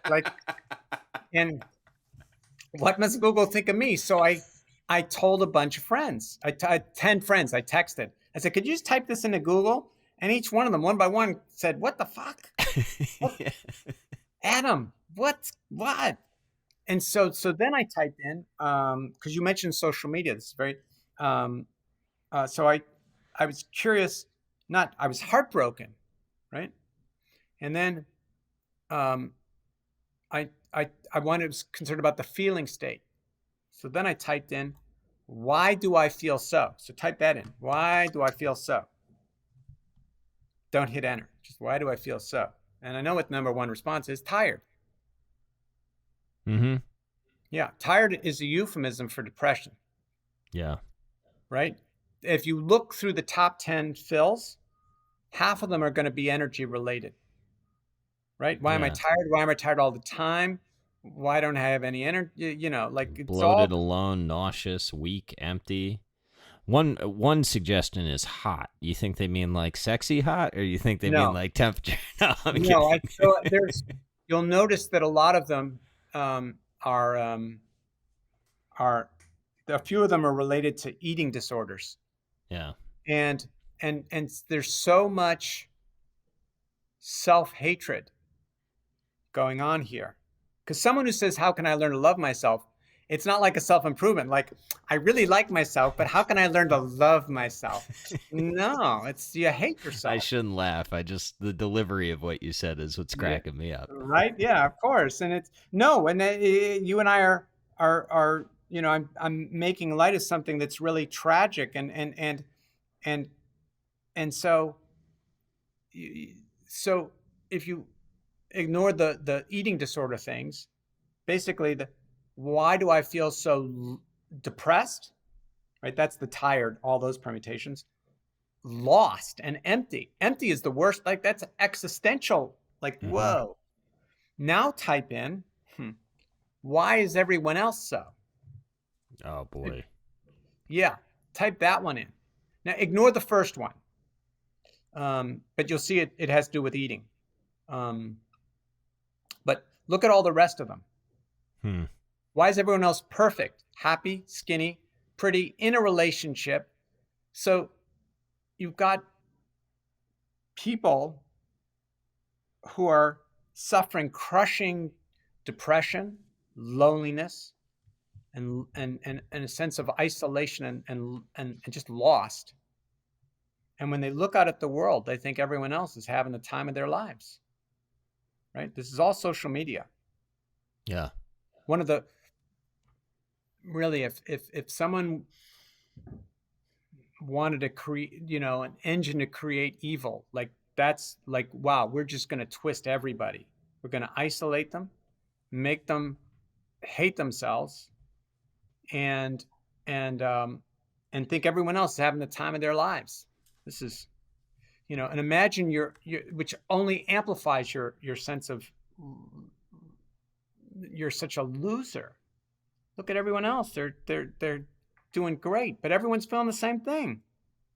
And which goes back to the tragic story that you shared, but it plays out in so many countless ways. You've got to. Do you think psychologically that some of this has to do with a little bit of I mean, I got the thought from Tony Robbins. It's not totally unique, right? But that if you're walking by a newspaper and you see something that's scary, that's going to grasp your attention. Is there something in humans that draws us to things that make us feel bad about ourselves? Okay, so I'm going to tell you, it's worse than that. So it's the internet itself. So remember, the internet is designed to hijack your attention. Really, to hijack it, we're gonna rivet you here and get you to click on things. Well, how do you get people to click on things? Anger's a really good one. Yeah. Right. Just like, like I'm going to read that story, right? Or that confirms your current view of things. Like, I knew it. Those guys are jerks, right? Or whatever it is, or like and so it's this. The internet is designed, mind you, I don't mean the internet, but the technologies on the internet, the social things that uh, um, is um, is designed to hijack your attention, and it manipulates you, right? It creates, it's this massive confirmation bias, right? Which as investors we know to like watch out for. That's all the internet does. It discovers what you're interested in or what you think about the world, and then it'll just reflect it back to you. Yeah. I was in Dubai a few Thanksgivings ago, and they have a Formula One race. To go back to racing and stuff, and I met someone from New Zealand there, and I didn't know anyone from New Zealand, and we exchanged business cards. Not 15 minutes later, on my phone, I started getting invitations from New Zealand Air, whatever, booking flights. Like it already knew, like, oh my gosh, Adams never doesn't know anyone from here, and he just met. So boom, let's just give him these flight things. He probably wants to go to New Zealand. Yeah, that's pretty scary. It's very scary, but of course we all know that that's what goes on. Yeah. And so it's just a very tangible example, right? Right, and we see it all. It really, if you really want to get scary, do this. Talk about something with a friend. This is going to freak people out.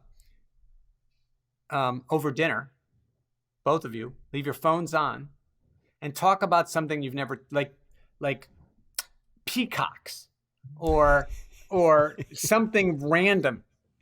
Start getting served ads for peacock fan groups. Exactly right. I'm telling you, it's really freaky. And you go, yeah. Oh my gosh, they got the voice recognition. It's not like they've targeted you. Don't worry. It's just algorithms, right? But so our perception of the world is distorted by the internet massively. We don't have come close to an understanding of it, not even close. Any one of us, really. And so we're all kind of flying blind, which is, why, Buffett is, isolated himself in Omaha, right? And it's a nice town, but like just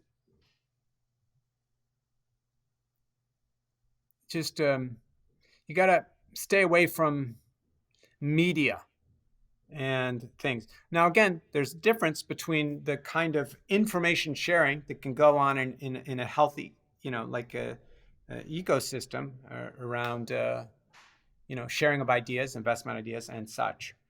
But you got to be careful, so it's part human nature, but it's that the internet just exploits all those worst aspects of us, right?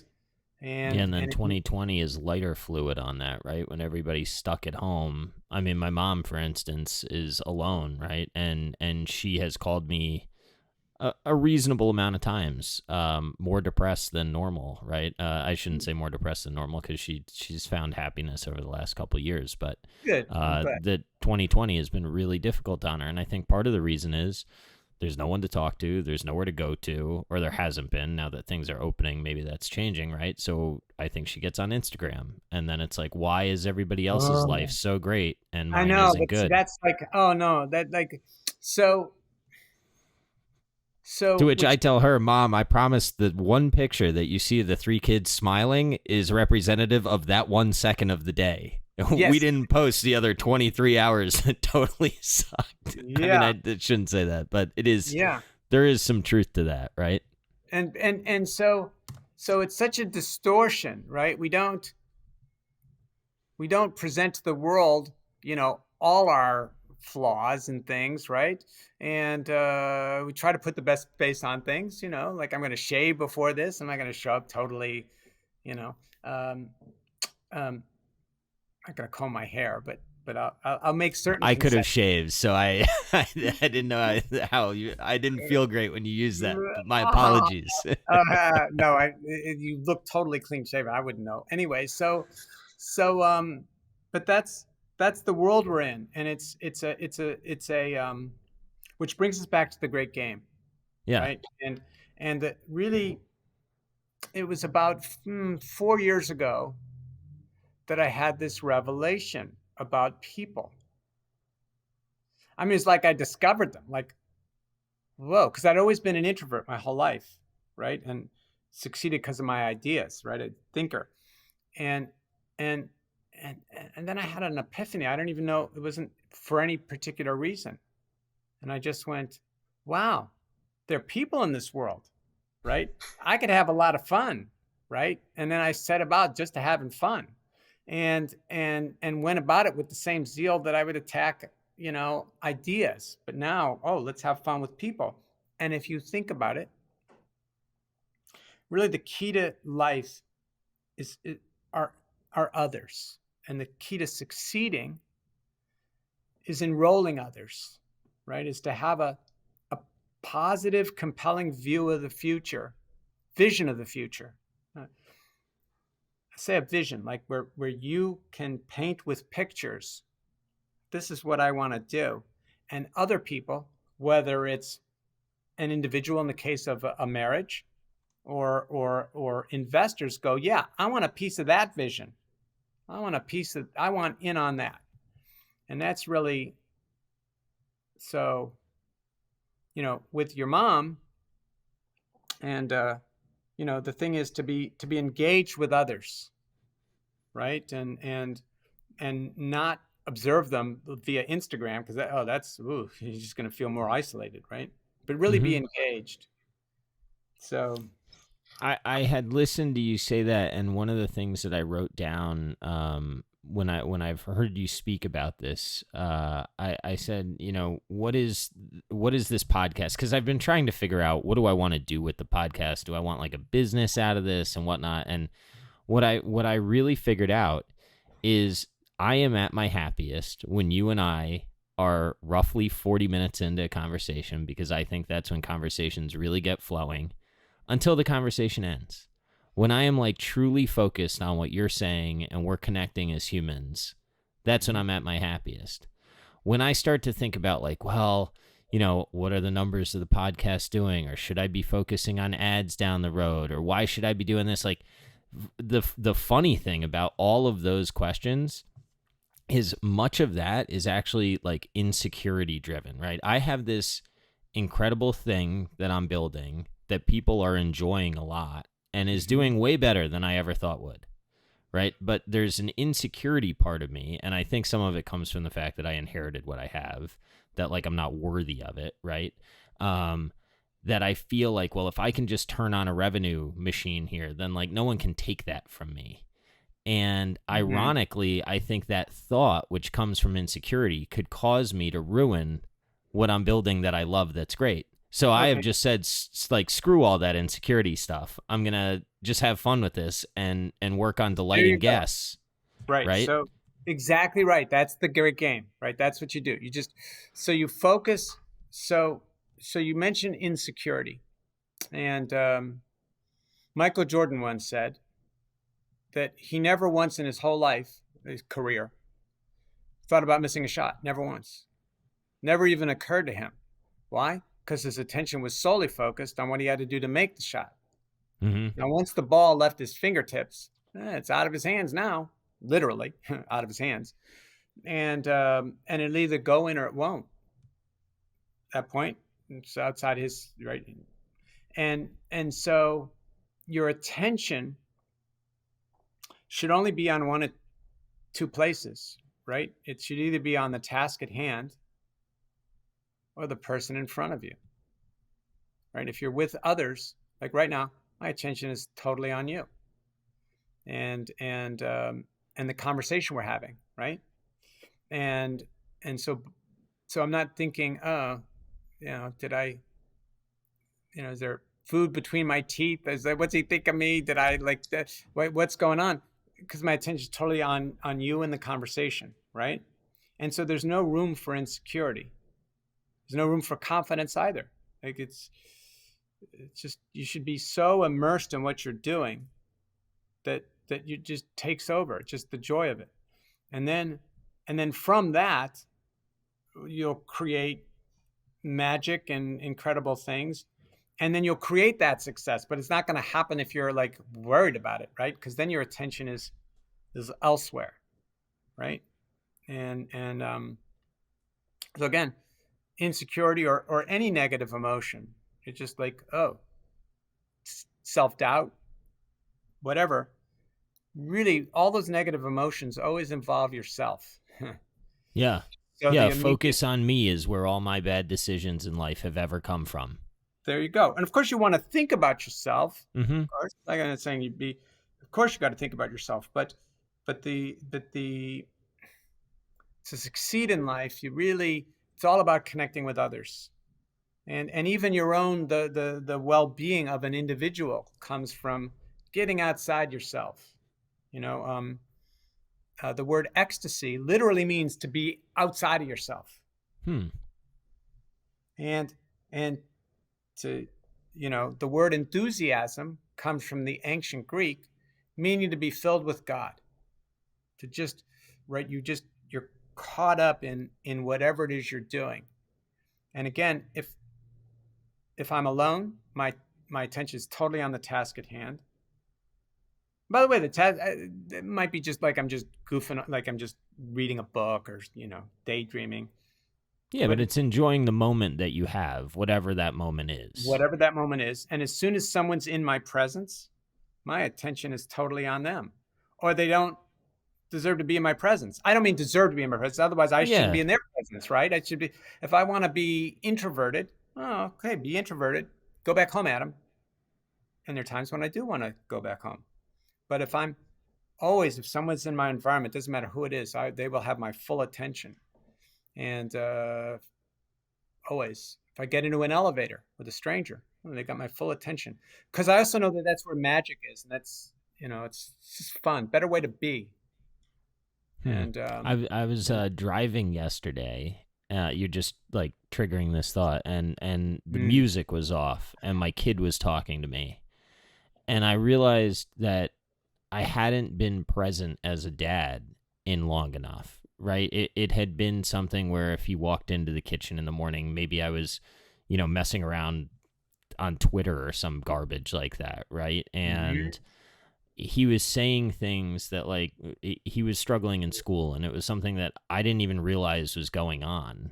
And I think he's been trying to tell me for a while.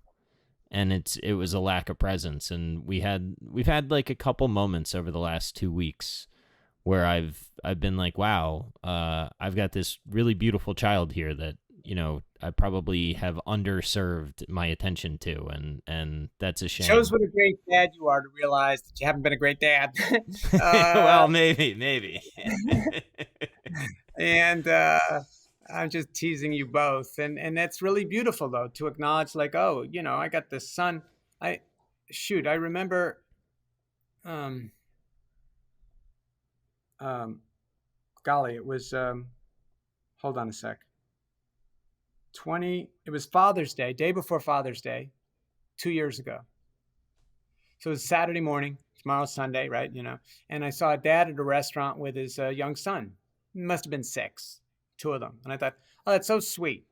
Dad out. Mom's probably sleeping late on Saturday morning, and both of them had their. I'm not kidding you. Their phones. Neither of them was interacting with each. Like there was just no interaction. Each of them, literally, their cell phones were a few inches away from their noses. Heck, if I walked by that table, I would have had more I would have engaged the kid. He was a cute kid. I would have said, hey, I would have said something silly and got him to laugh, because that would have been fun for me, Yeah. And you're such a good dad to realize that, oh, I got a beautiful son here. I got to give him more attention here. Well, I got to change what I do, and then I can be a good dad. But I will say, at least I was present enough to recognize. Yeah, no, it's just a, and the thing is, people say, Adam, how do you remember? How are you always so positive? Is that because I know that's where the joy is. Like I of course my attention is going to be on other people, because I know that's where I have fun. And so it's not like there's nothing calculated about it.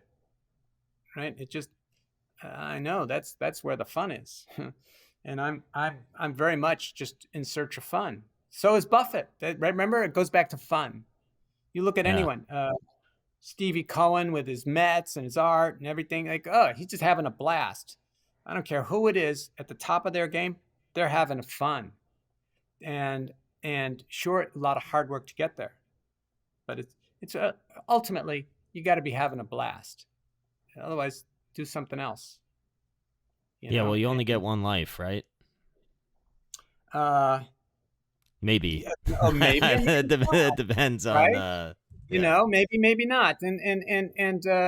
But certainly we have to live it like that, right? Yeah, And it's a reasonable assumption to maximize reasonable, joy. exactly right in this realm, right? Yes. Uh, Indeed. so, so in this realm, we've got one shot at it. So let's, so,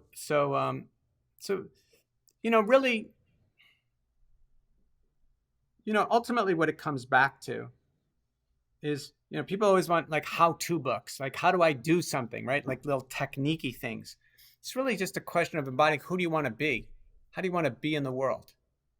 And then everything flows from that. And instead of what do I want to do? Like who do you want to be? And then a lot of things will flow from that.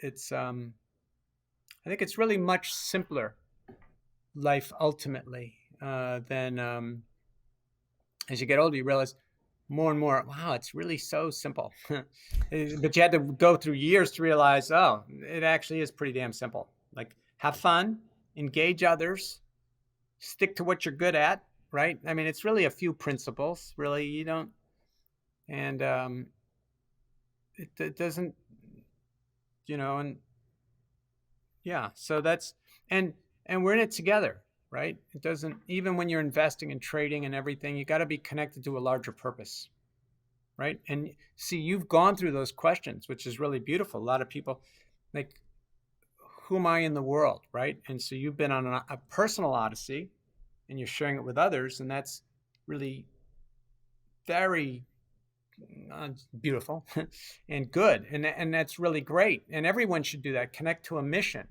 So you can't have any insecurities because I'm doing a bigger thing. I'll tell you something. If there's a building burning, a fireman doesn't have any insecurities. Like, oh my God, I gotta get those people out. There's no room for insecurity. Oh, I wonder if I'm a good enough fireman. You know, right? It's like, okay, get the ladder up there, and that cat on the 5th floor, got to get her down, right? And it's so yeah, and in doing that, in shifting your attention to others, like the pain, loss of, the parents of your, is Alex, was that his name? Yeah. Alex? Yeah, Alex. I'm not gonna say was his name. Alex is his name. Alex. And so they'll find others. They'll reach out, and so it's all about connecting with others. This is such a life is full of pains and joys, right? And either way, you got to be connecting to others, and that's the secret to self-happiness. It is the secret to success. I don't care what you're doing, and you can get away with things for a while, and you could be a jerk and succeed in some level, but ultimately you're not happy, and you're not doing yourself any good or the world any good. And so yeah, so everything you're saying, and the journey and investing, and you said this is about life. We're gonna yeah, it sure is. If it's done right, everything should be about life. So yeah, I think one of the things that was beautiful that came out of Alex's family being willing to go public with the story was they got a ton of letters from people, like, I mean, hundreds and hundreds from people that, were saying how he did something that was nice in their day, like that they remembered that he it's went beyond out nice. of his way to do something, right? And it's Wait. like, he saved lives. So I'm getting, teary here. They saved lives by doing that, right? And so so that's way more than nice, right? It saved lives. They have to anchor on that. They've saved lives. So anyway, so there. Beyond nice. Yeah. Well, that's kind of lame. I know what you mean. It's way more than that, right? So good. Yeah, and that's exactly right. We're here to smile and have a good time. And so yeah. And so next topic. Like, we got so much stuff. Like, All right. I thought that the parts that we had discussed about insecurity and the pandemic sort of dovetailed nicely with your thoughts on avoiding stupidity, and that might be a nice thing to explore for sure. a couple minutes if you're willing. Well, of course I'm willing. Why wouldn't I be? So yeah, how not to be stupid. And so Munger once said, it's amazing how much mileage Warren and I have gotten over the years by just not by being smart, but just not being stupid, right? And by the way, that's a profoundly, is anything Munger and Warren say, right?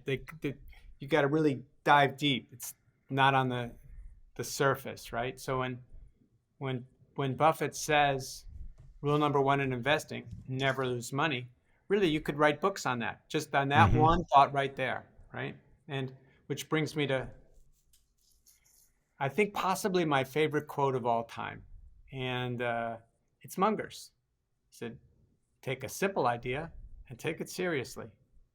That's all you have to do. A simple idea, right? Which goes back to the hammer concept, right? You just take an idea, whether you're an entrepreneur or you're getting married, whatever, simple idea. Just take it seriously. And so how not to be stupid. So what I did is I spent a lot of time in researching the idea. I was giving a talk. This goes a few years ago on I was invited to give a talk at this elite investor group down in the Bahamas by a friend of mine, and who was organizing it. Like a lot of name people and stuff there. And so they said, Adam, you can talk about anything, but not investing. They want to hear, just pick a topic. So I blurted out, how about how not to be stupid? And he laughed. He said, oh, yeah, that sounds like a lot. Do that. They would love that. Yeah. But having thrown it out, I then had to do some serious research, right? Like, what does it mean to be stupid? And so I define stupidity as overlooking or dismissing conspicuously crucial information. Right? So overlooking or dismissing conspicuously crucial information. So, by the way, it took me the better part of a month of really hard thinking to come up with that definition, because I knew it wasn't the opposite of intelligence, right? Then how not to be stupid? Be smart. Okay, case closed. Okay. Can I ask you real quick? I don't mean to interrupt you, but what is really hard thinking? Well, I do. You're right. I do. What does really hard thinking mean to you? Like, what does that look like for you? Okay, so that's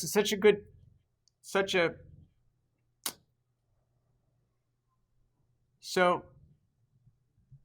in the same way that you can see an Olympic powerlifter, like you see, like, right? Or you see it in any sport, athletic pursuit, right? You see the energy that goes into that.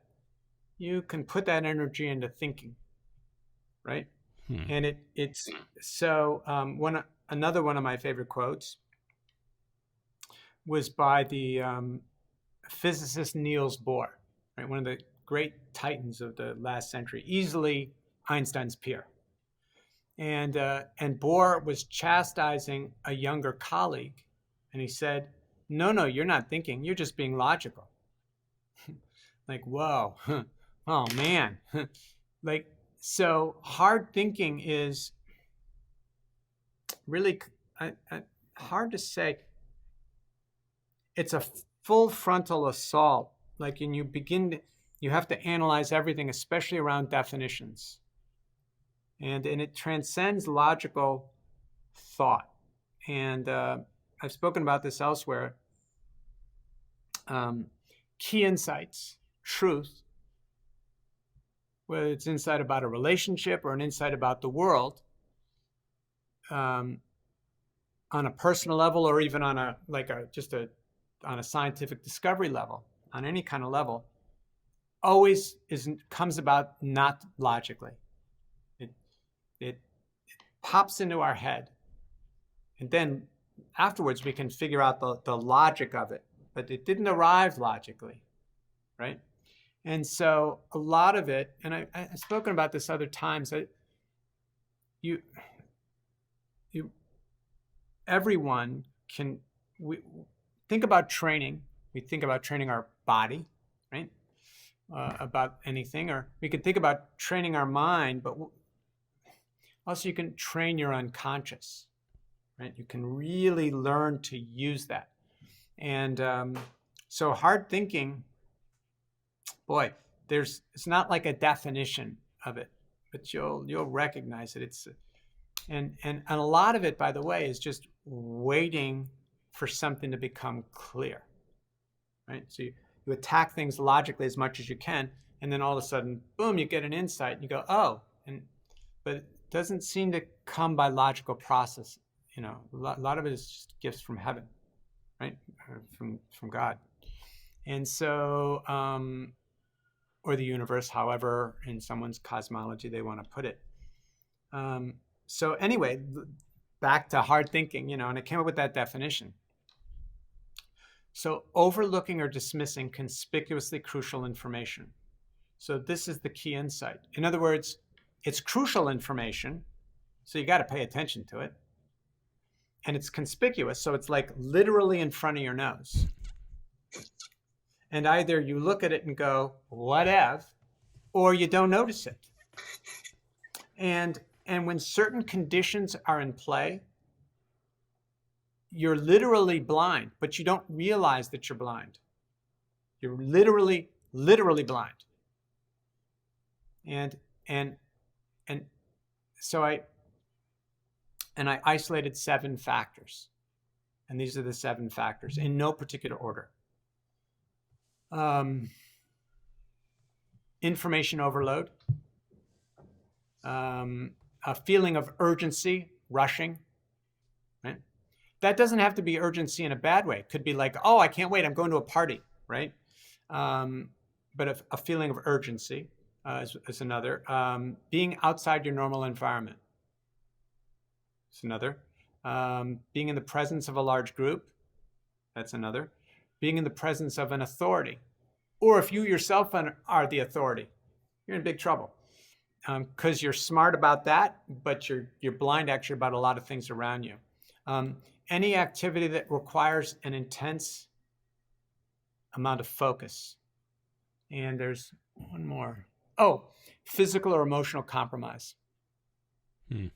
And you don't need all 7 factors that'll put you in the stupid zone. And this is the thing. Once you're in the stupid zone, you won't be aware of it. You'll just do stupid things. And it won't be clear till later.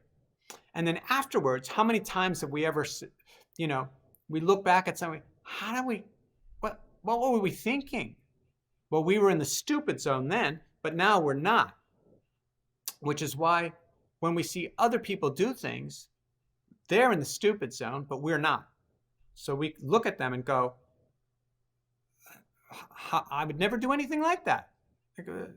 Never. But yes, you would if you were in the stupid zone. And so it's the key thing is when you realize these factors and how, when I say blind, I'll give you an example. There was forgetting the flight number, It's about a dozen years ago from Buenos Aires to Paris. Night flight, overnight flight. The plane went down and hundreds of lives were lost. And the pilots, there were 3 pilots in the cockpit. And this is the thing. So when they recovered the black box, they, had the recordings, they could like hear everything. And a stall alarm was going off. So it was an Airbus 330. And the Airbus 330, even though it's a European manufacturer, the stall alarm is in English, which is sort of the universal language by default, kind of. So the stall alarm, literally, I'm saying this for a reason, is stall. Like, now, by the way, when you hear a stall alarm in a plane, it means you're gonna die. You're gonna die. Like, take action, because you're going down. 3 pilots were in the cockpit, 3 experienced pilots. Not one of them mentioned the stall alarm. So how is that possible? That not one of them realized that the stall alarm was going off. Now, if you and I heard a fire alarm, like if a fire alarm went off in your apartment right now, I'd say, hey, you might want to look behind you. There's a fire alarm going off, right? But you yourself would hear it, right? Not if you were in the stupid zone. And the thing is, when you look at those factors, those 7 factors, they're ubiquitous in modern life. They're really present in emergency situations, by definition, right? Because you're outside your normal environment. It's an emergency. There's a sense of urgency for sure. There are always authorities, right? Big problem. Usually emergencies involve a group of people or a nation, right? Stress, physical, emotional stress, like all the factors are in play. And so it's super important to recognize that when you're likely to be when you're likely to be in the stupid zone, not to make any decisions. So if we look at the typical warning label on a medicine bottle, right? It says, warning, this medication may impair your cognitive or physical functioning. If affected, do not drive or operate heavy machinery. Well, yeah, but why limit yourself to that? Don't go hang gliding. Don't do any cutting with a sharp knife. Now's not the time to be fixing the roof. Now's not the time to post to Instagram. Now's not the time to tell your boss off, right? Now's not the time to ask someone to get married, not in this state. That there are a whole list of things you shouldn't be doing, not just, drive automobiles and, operate heavy machinery, as if those are the only 2 ways you can fuck up your life, right? You can do a lot. Buffett once said, it takes 20 years to build a reputation and 5 minutes to ruin it. If you think about that, you'll do things differently. Doesn't it really, life is so, really just only takes a split-second wrong decision. You've really messed things up. And anyway, so to recognize that when you're in the stupid zone, you're going to be doing stupid things. And the thing is, you won't realize that you're in the stupid zone. So you have to anticipate it. And one way to do that is to have people around you that you really trust. Say, Adam, you're in the stupid zone right now. Time off. Don't sign any contracts. Don't do anything that that's kind of irrevocable. And a big thing, it was Thomas Jefferson who famously said, when angry, count to 10. When very angry, count to 100. But even if you're not, like the ability to count to 10 before you do things, just to pause and before taking an action, and you can be sure that a surgeon, before they're taking that final, brain surgeon, wait, let me pause, make sure the scalpel is not at the wrong, I don't want to cut that artery. Whoa, close call. And so the ability to pause, to recognize that you might be in the stupid zone, and if so, take no action. I would say that the biggest ones are being outside your normal environment. So like you're traveling, right? Or even just, unusual business conditions, right? Something that throws you a little bit out of your routines. And because that puts a massive cognitive overload. And you add that and say a little physical or emotional stress, and then add on top of that, like to throw the match into the thing, a sense of urgency. Like, got to do this now. And that's the biggest catalyst, a sense of urgency. So basically, we've all been living in the stupid zone through COVID, and then the sense of urgency is the catalyst to really being stupid or something like that, right? So really what, at the very beginning, and then we keep going, oh my God, do something, do something, do something. So the politicians are going, oh my God, okay, we're going to do something. We're going to show we mean business. But wait, pause. Let's, that's the Hippocratic Oath. First, do no harm. Like, whoa. Before we impose these things, let's be sure about the risks, the benefits, And but yes,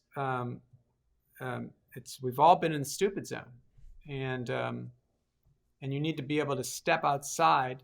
And it's hard when we're all in the stupid zone, right? But I think the first thing is just take no action, right? If you think about it, the Hippocratic Oath, first, do no harm, which gets back to don't lose, whoa. Even that makes you pause, right? And I think that's really important, training yourself to pause before taking an action. And in chess,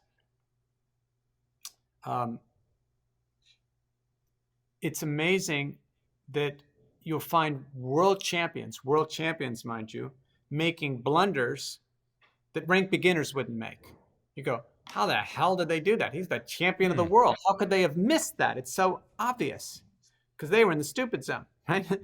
Because in chess, there's so many variables, so many things to think about that you get fixated on something, and then you can forget something else, and you make a blunder really that a ranked beginner would never make, really. And so the Russians had a lot of psychologists around this. It's in the 40s and 50s when they were winning everything in sight before Fischer took it away from them.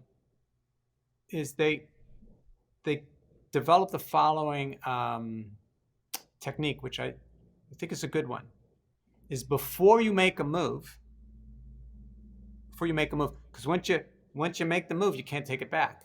In fact, once you touch a piece, you got to move that piece.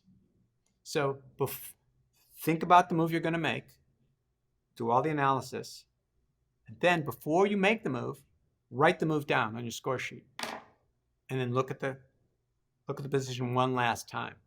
Like it was a built-in pause. And it's amazing how many times when you do that, you go, whoa, nope, not doing that, right? And so that ability to pause is, and again, count to 10, and or count to 100, maybe even longer than that.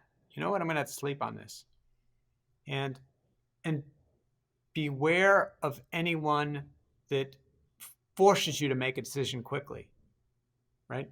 Come on, just you're in the stupid. They're putting you into the stupid zone, right? And you know what? Get back to you on this tomorrow. I just got off a long flight, right? I'm outside my normal environment, and I'm tired, and I can wait till tomorrow. And if it can't wait till tomorrow, it's a no.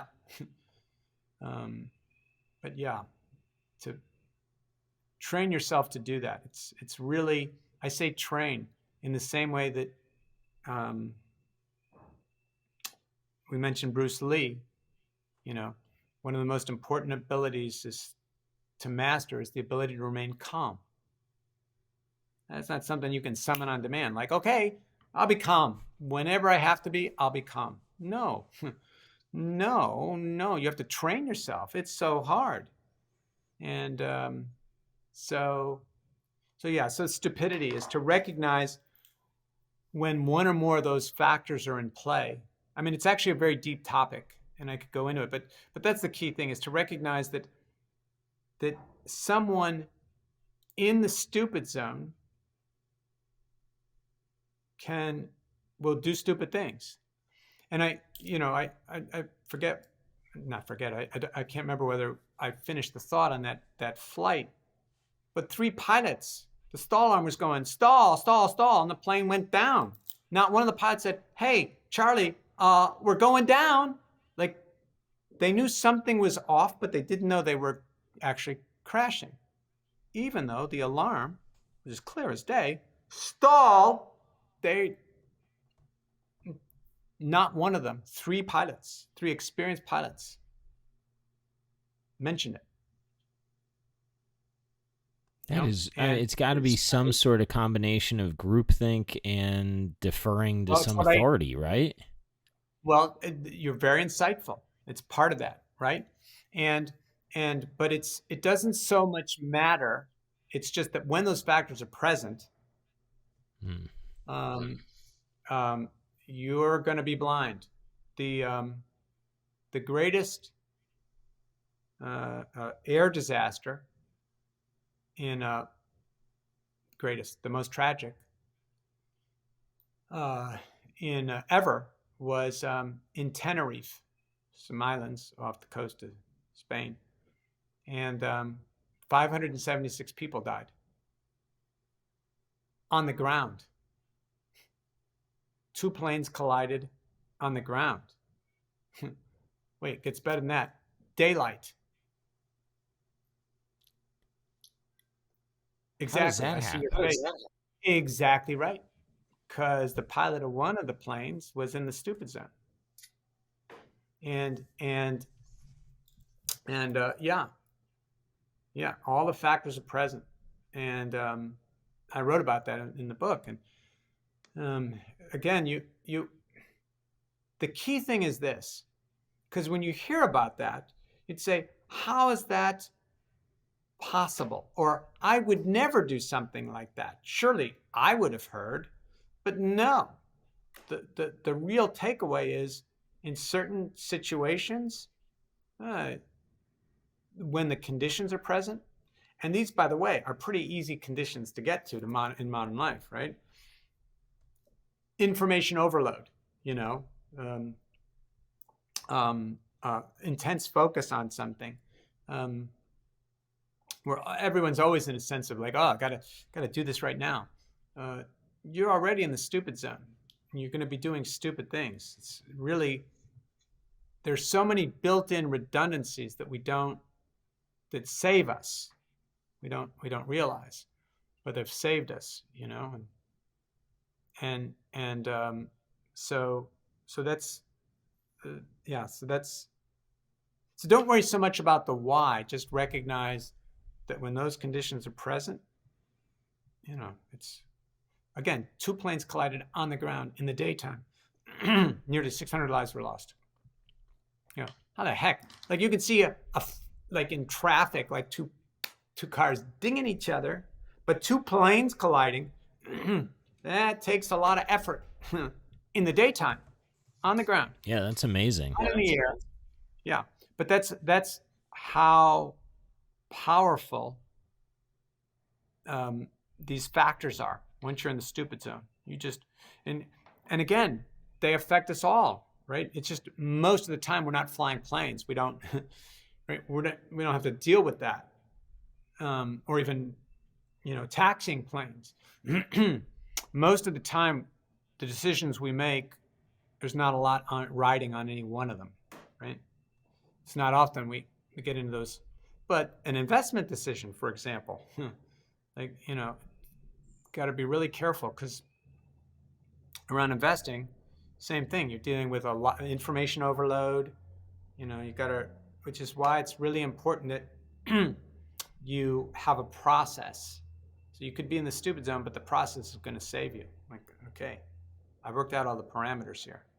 Because I know once it starts going, if it's going against me, my emotions are going to kick in. I'm going to be looking for confirmation bias. It's Navy SEALs know you don't ever enter a territory until you know how you're going to get out of it. Like you've already got an exit plan, and that should be true with any investment. You know how you're going to exit it, even if it's exiting at a loss. Like, okay, got to know that. So yeah, that's stupidity. Yeah. I like that. I appreciate you so much sharing your thoughts. You're one of the people that I've wanted to talk to. I mean, I think I said it earlier, for so long, because the way that you frame how you think has really actually changed my life. And it may sound silly to hear on your end, but I hear a lot of. Very nice. Thank you. Yeah, I mean, I hear you a lot in my head, in different ways. And one of the things that I've wondered is whether or not your experience as a boy, for people that don't know, you were stuck in a hospital bed for a long time, or what, 2 years, right? Or a year and a half? 2.5 Do you years, think, yeah, between 4 and 6. do you think that enabled you to develop like super normal brain power in a way? Because I was listening to, I don't know, I just Tim Ferriss and Josh Waitzkin were talking about how their superpowers and sort of the negative things in your life are very closely, almost interconnected, right? And it's a thought that I've had as I've listened to you, whether or not that experience in your life trained you to escape to your head in a way that a lot of us don't have. Yeah, well, so again, yeah, so I was in a hospital bed for 2.5 years, between 4 and 6.5. And so it was Blythedale Children's Hospital, which was started by Eleanor Roosevelt because her husband had polio. So all the kids in the hospital had long-term illnesses, like me. And but I was one of the few, like, stuck in a bed. Like, a lot of them, I couldn't even be in a wheelchair. I had to be in a bed. Do you remember Forrest Gump? Remember at the Yeah. beginning, he had those braces on? I had those braces on, but I was in bed. I couldn't walk. I was in bed. I had to wear those braces. Anyway, so I just looked out at the world, because that's all I could do. I could just look at it, think about it. And, with Josh and Tim, it's true. A lot of superpowers come from, like, dealing with the situation, right? And, I talked about this actually, so I don't know that I've actually fully ever fleshed it out, but the superstars in any domain were never the most talented. It can't be. There's some defect that they had that forced them, like, who has better fighting ability? The Hulk. I'm going to go back to Hulk. Or Bruce Lee. Well, I'll tell you, Bruce Lee does. Because the Hulk doesn't need fighting ability. Destroy, And so, there was a great film, it's called In Search of Greatness or In Search of Excellence, but it deconstructed Gretzky, Rice. I'm trying to think of the other two.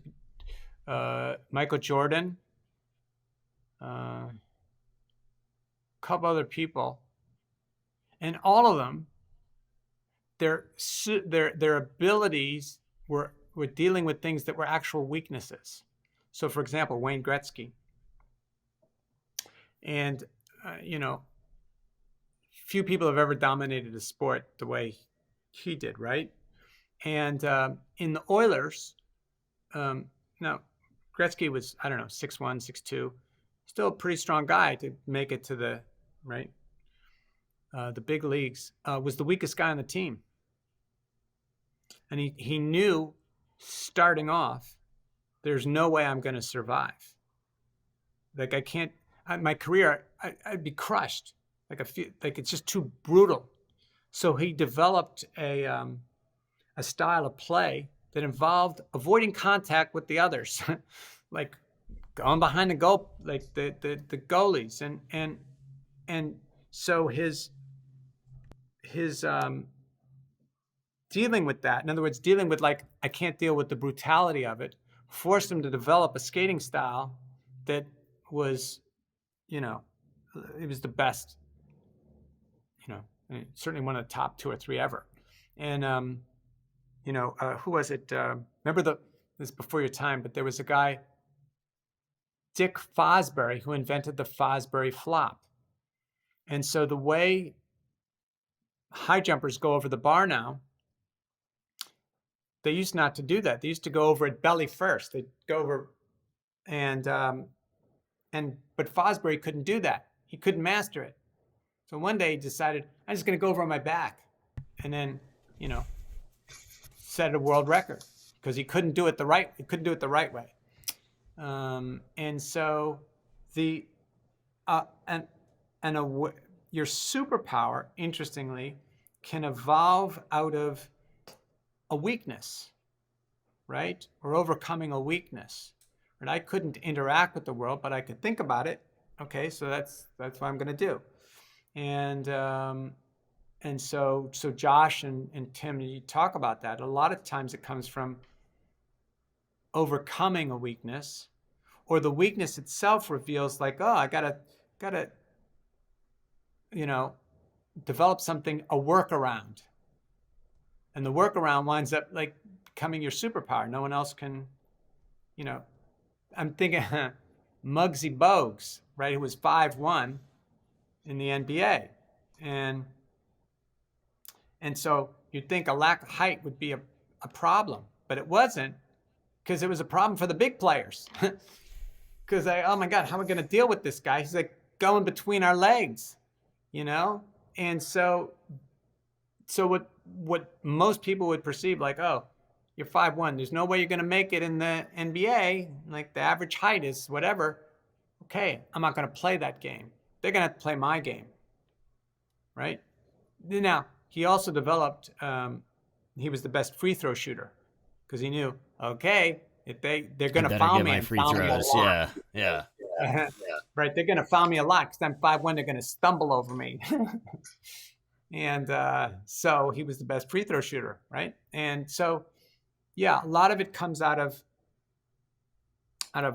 either overcoming a weakness, or you develop a workaround that becomes actually your strength. And so yeah, and yeah.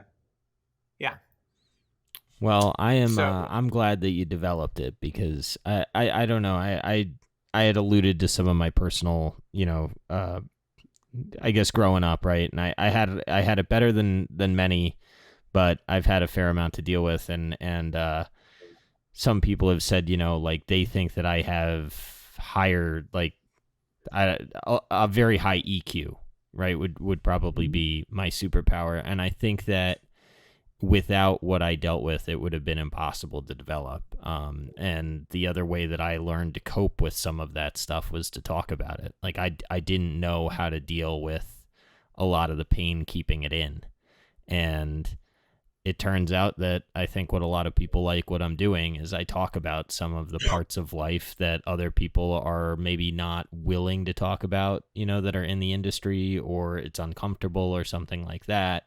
and it's Yeah. been an interesting hack. So I've always wondered that about you, whether or not you thought that moment in your life created, some of the greatness that we get to enjoy now. And I appreciate you so sharing it, Very kind. because I mean it, man. I from the day that I heard the very first podcast that you did, I like the way that you looked at the world, and I've consumed a lot of them, and I really appreciate you doing it.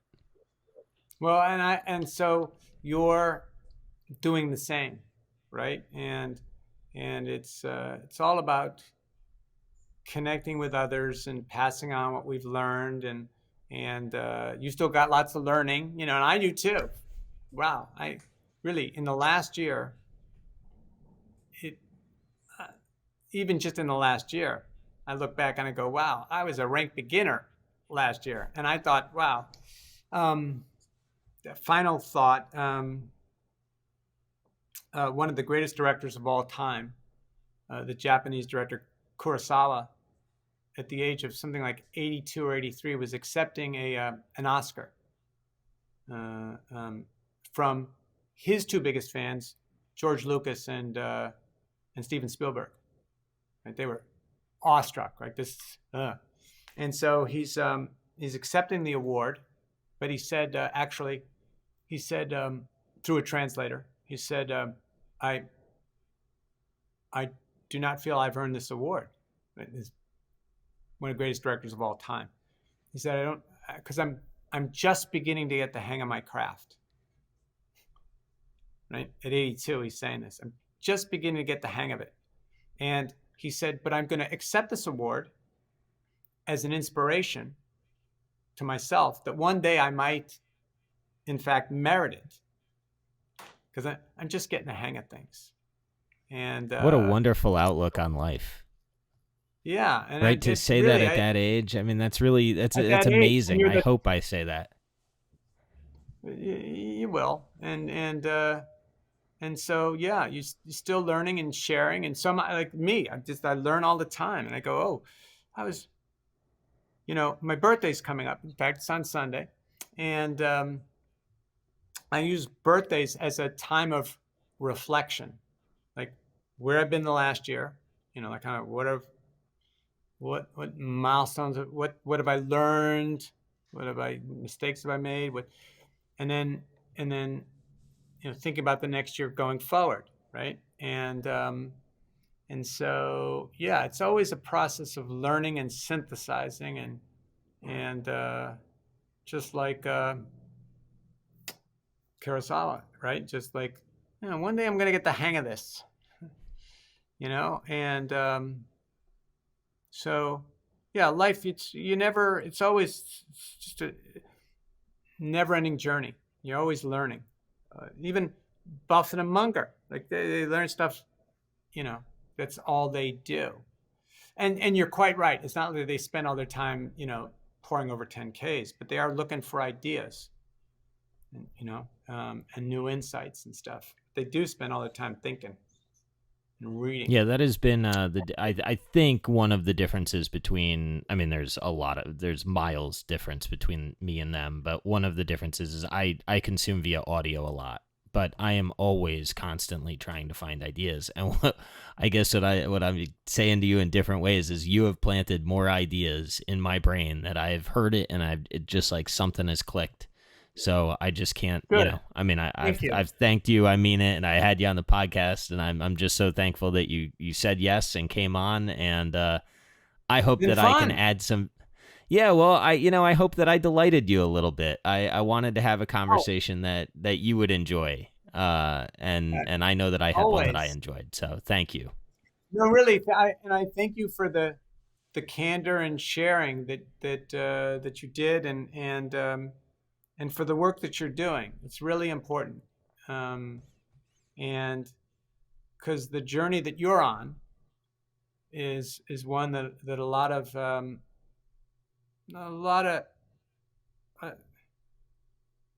men and women go through different things. A lot of young men, especially, because we're not used to talking about things, right?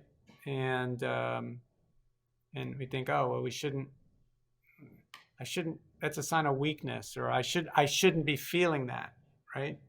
And one of the great things I love about Tim is he's utterly fearless. He goes, oh, no, I wrestle with this every day. And he's gotten other people to speak out, really. And you know, I was on a podcast. I'm going to end on this note, I think, is with a couple of vets, right? And I was talking about that, and that what vets have to do coming back, right? And it's really brutal.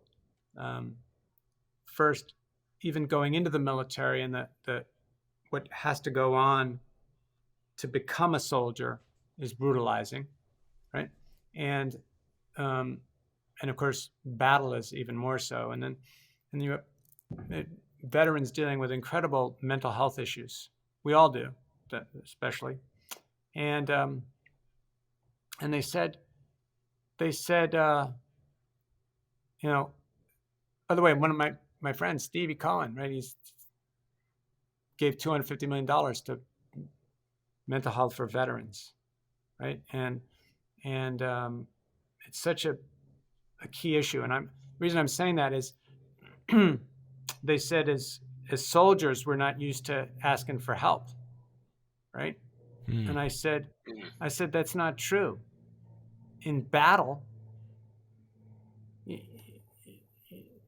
you're always, it's your guys on your left and your right. That's what you're there for. And it's always together.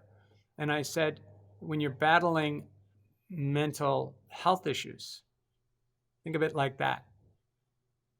You know, you're in a battle, and in a battle, of course you ask for help. Right? You're not alone. It's the whole point. And so what you're doing, and the honesty with which you shared your own story, including the candor, even just like, oh, I haven't been that great a dad, you know, which means you're a really great dad. So yeah, it has to be more sharing. Which, remember the Google experiment? Everyone thinks they're all like, oh, it's just me. No, it's not just you. It's so many. Like, no, and so really just the importance of sharing and coming together and knowing that everything that you're feeling, there's a lot of people feeling exactly the same thing. And so we can come together on this and share and support each other and have fun, which is really what it's all about. That's right? Have fun. That's right. So great. Thank you for sharing. Thank you for everything, the opportunity. I had a blast. And, well, that's good, and I look forward to future conversations. Hopefully, we have kindled at least an associateship and maybe a friendship. We'll see how it goes. But so far, so good. So far, so good. For sure.